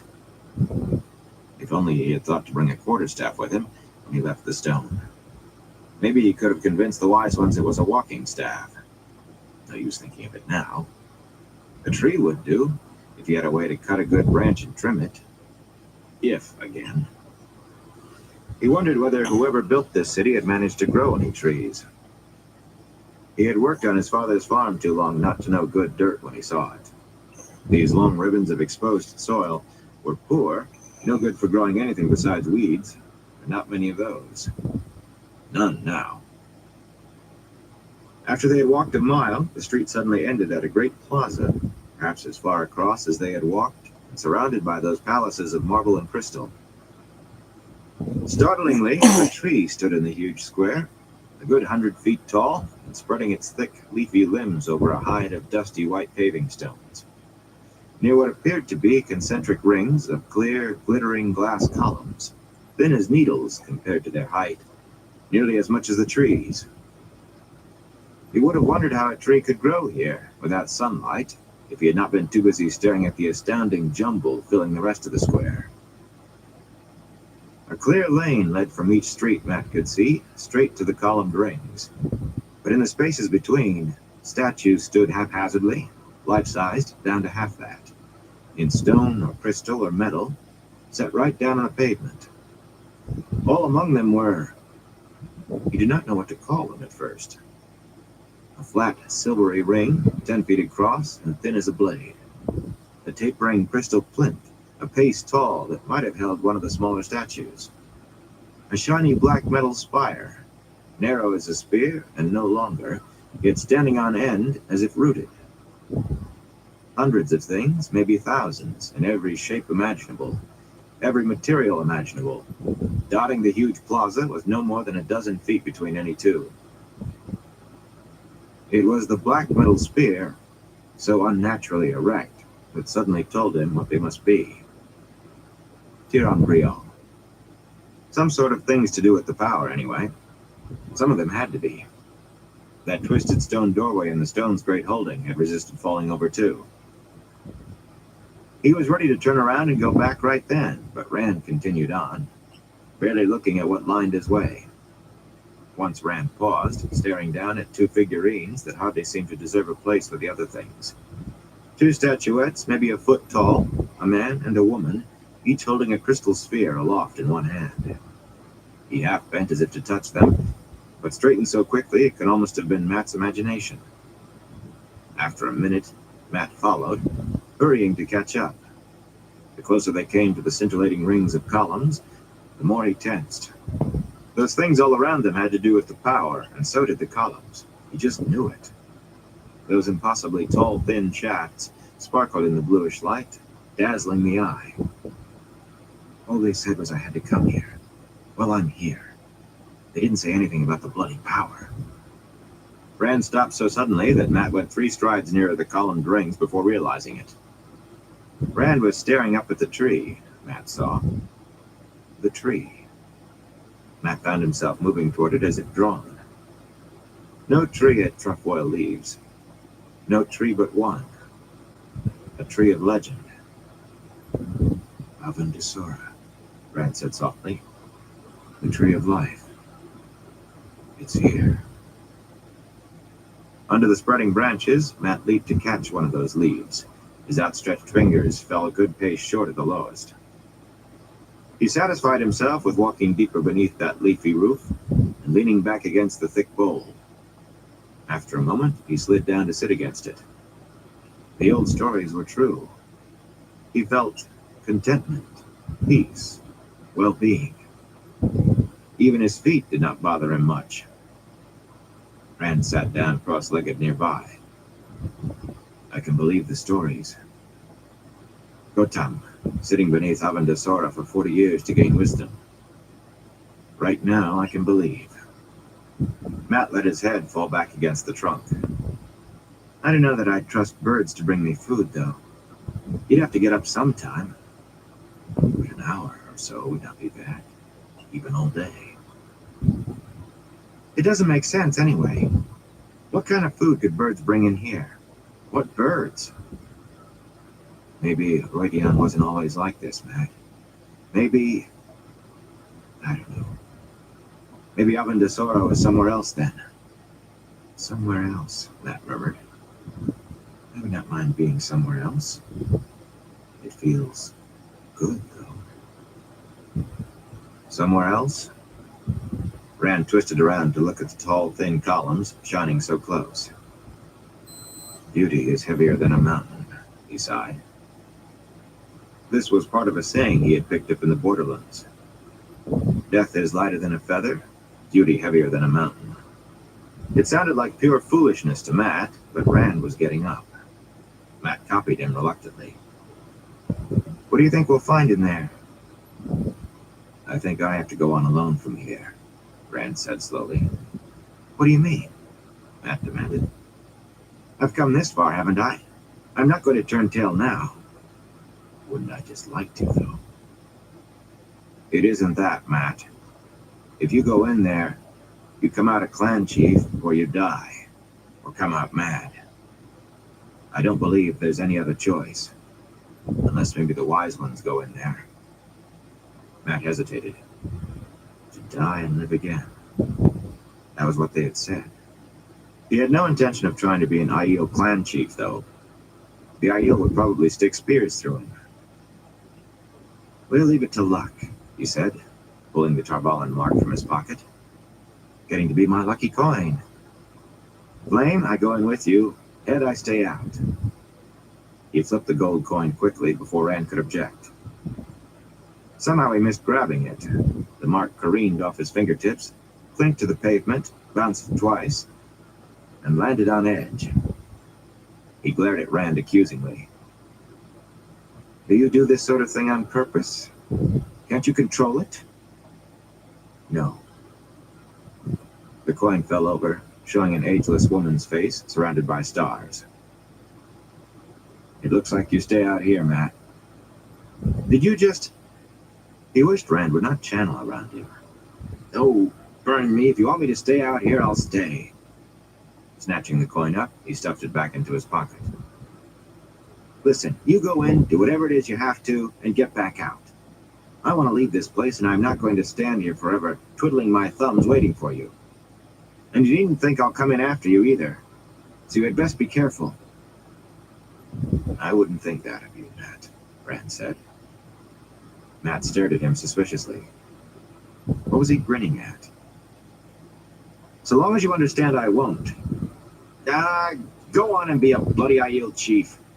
You have the face for it. Don't come in there, Matt. Whatever happens, don't. He waited until Matt nodded before turning away. Matt stood, watching him walk in among the glittering columns. In the shifting dazzle, he seemed to vanish almost immediately.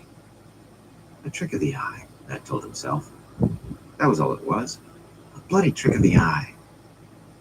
He started around the array, keeping well back, peering in an effort to spot Rand again.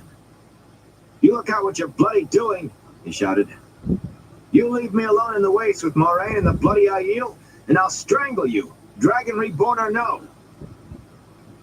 After a minute, he added, I'm not coming in there after you if you get yourself in trouble. You hear me? There was no answer. If he's not out of there in an hour, he's mad just going in there, he muttered. Well, I'll not be the one to pull his bacon off the coals. He's the one who can channel.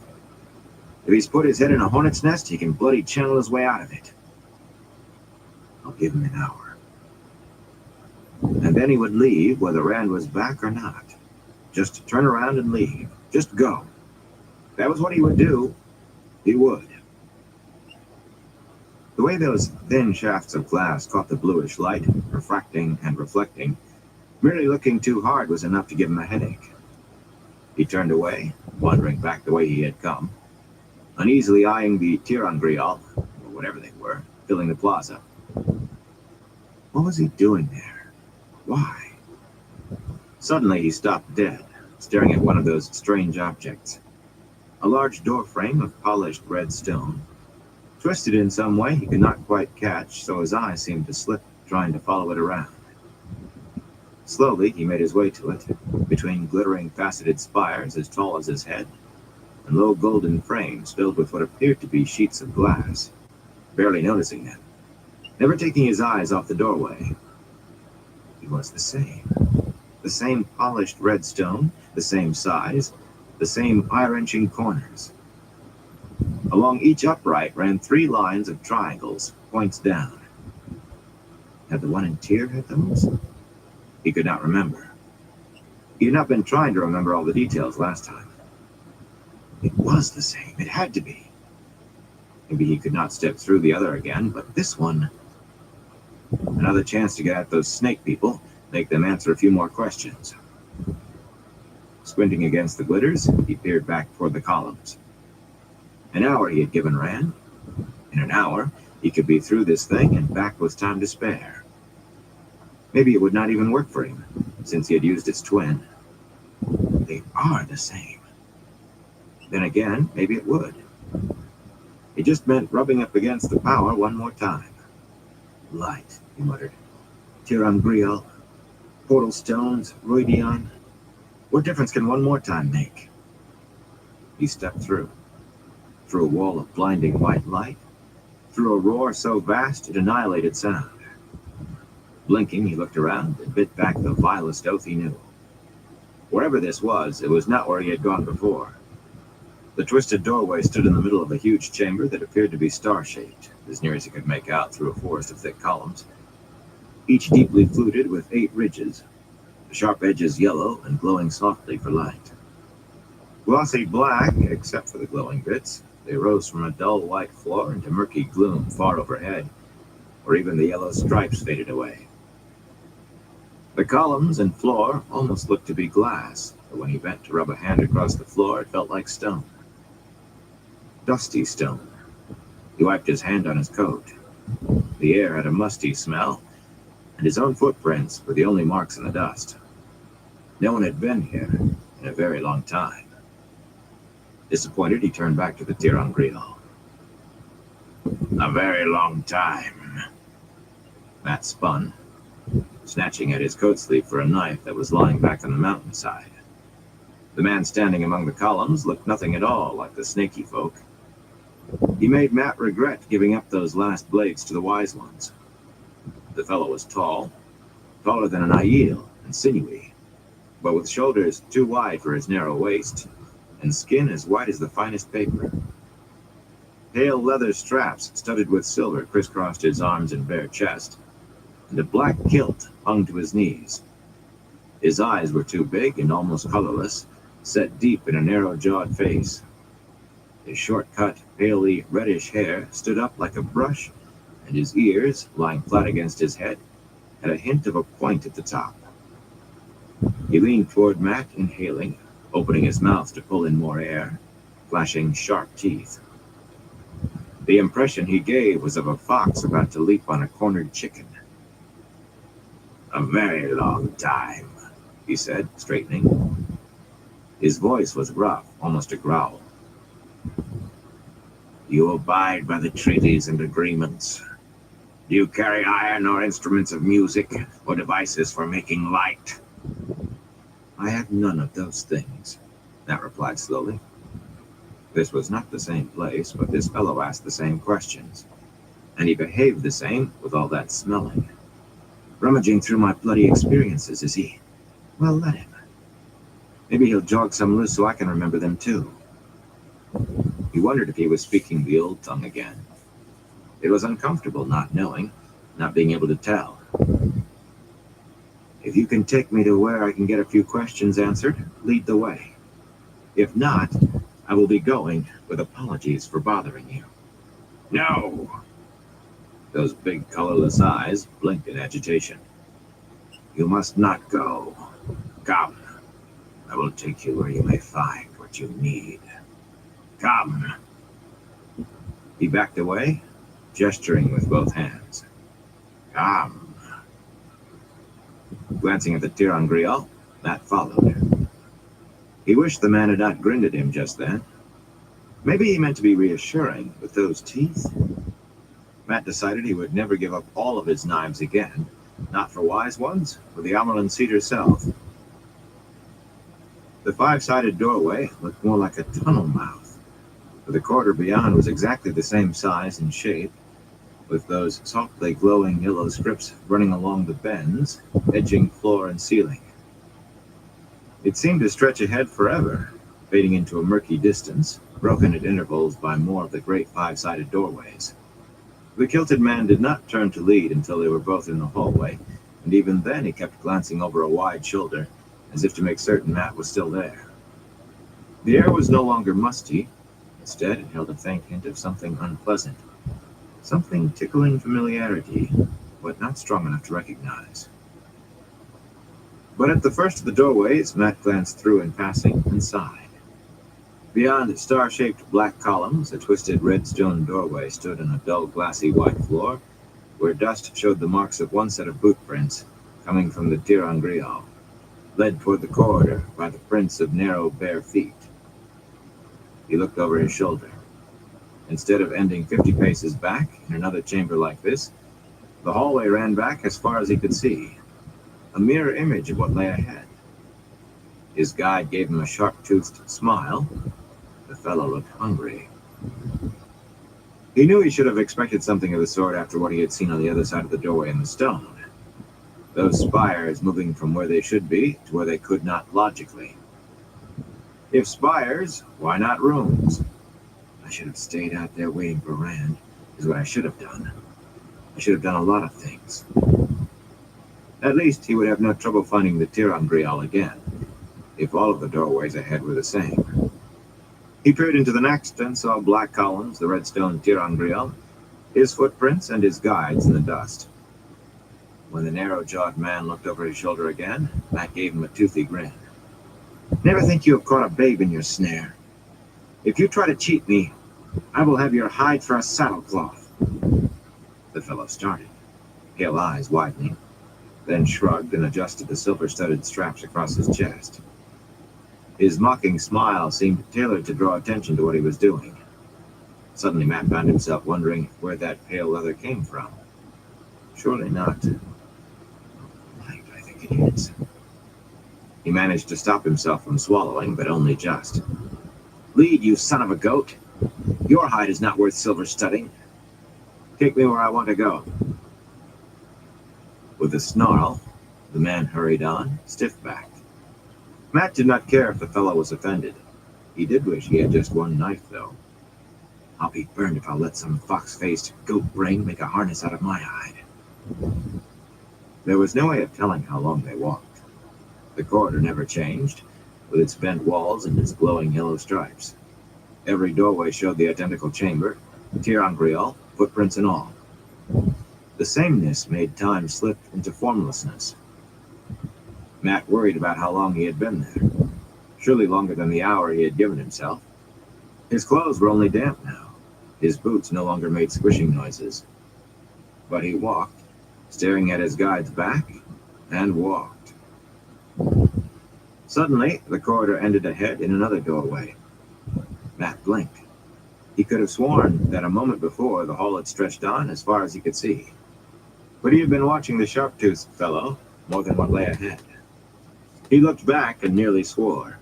The corridor ran back until the glowing yellow strips seemed to come together in a point, and there was not an opening to be seen anywhere along it. When he turned, he was alone in front of the big five-sided doorway. Darn me, I wish they wouldn't do that. Taking a deep breath, he walked through. It was another white-floored, star-shaped chamber, not so large as the one or ones with columns. An 8-pointed star with a glassy black pedestal standing in each point, like a 2-span slice out of one of those columns. Glowing yellow strips ran up the sharp edges of room and pedestals. The unpleasant smell was stronger here. He recognized it now. The smell of a wild animal's lair. He hardly noticed it, though, because the chamber was empty except for him. Turning slowly, he frowned at the pedestals. Surely someone should be up on them. Whoever was supposed to answer his questions. He was being cheated. If he could come here, he should be able to get answers.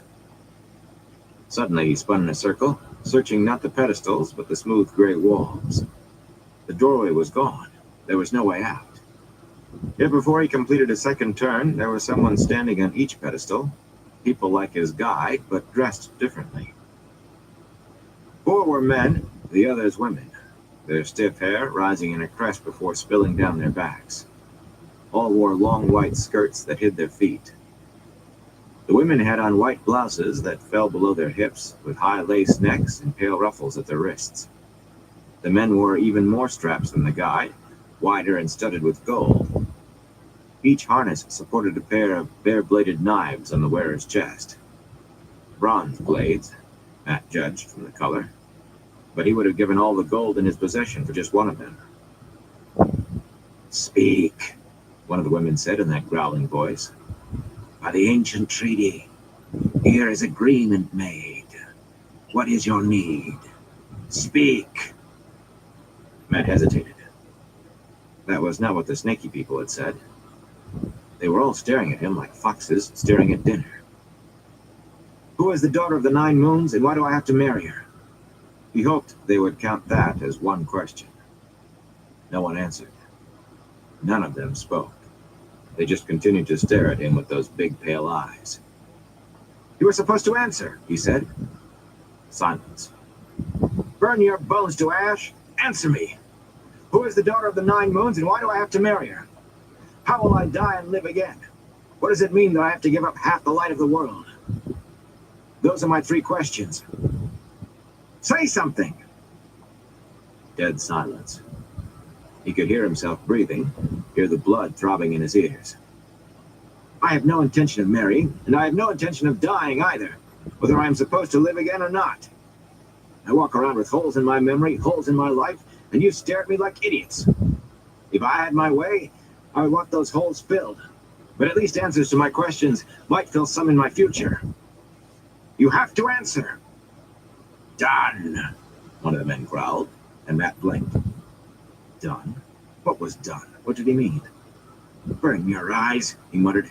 Burn your souls. You are as bad as Aes Sedai. Well, I want a way to be free of Aes Sedai and the power. And I want to be away from you and back to Redion, if you will not answer me. Open a door and let me...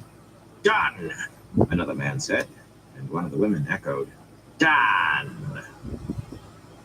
Matt scanned the walls, then glared, turning to take them all in, standing up there in their pedestals, staring down at him. Done? What is done? I see no door.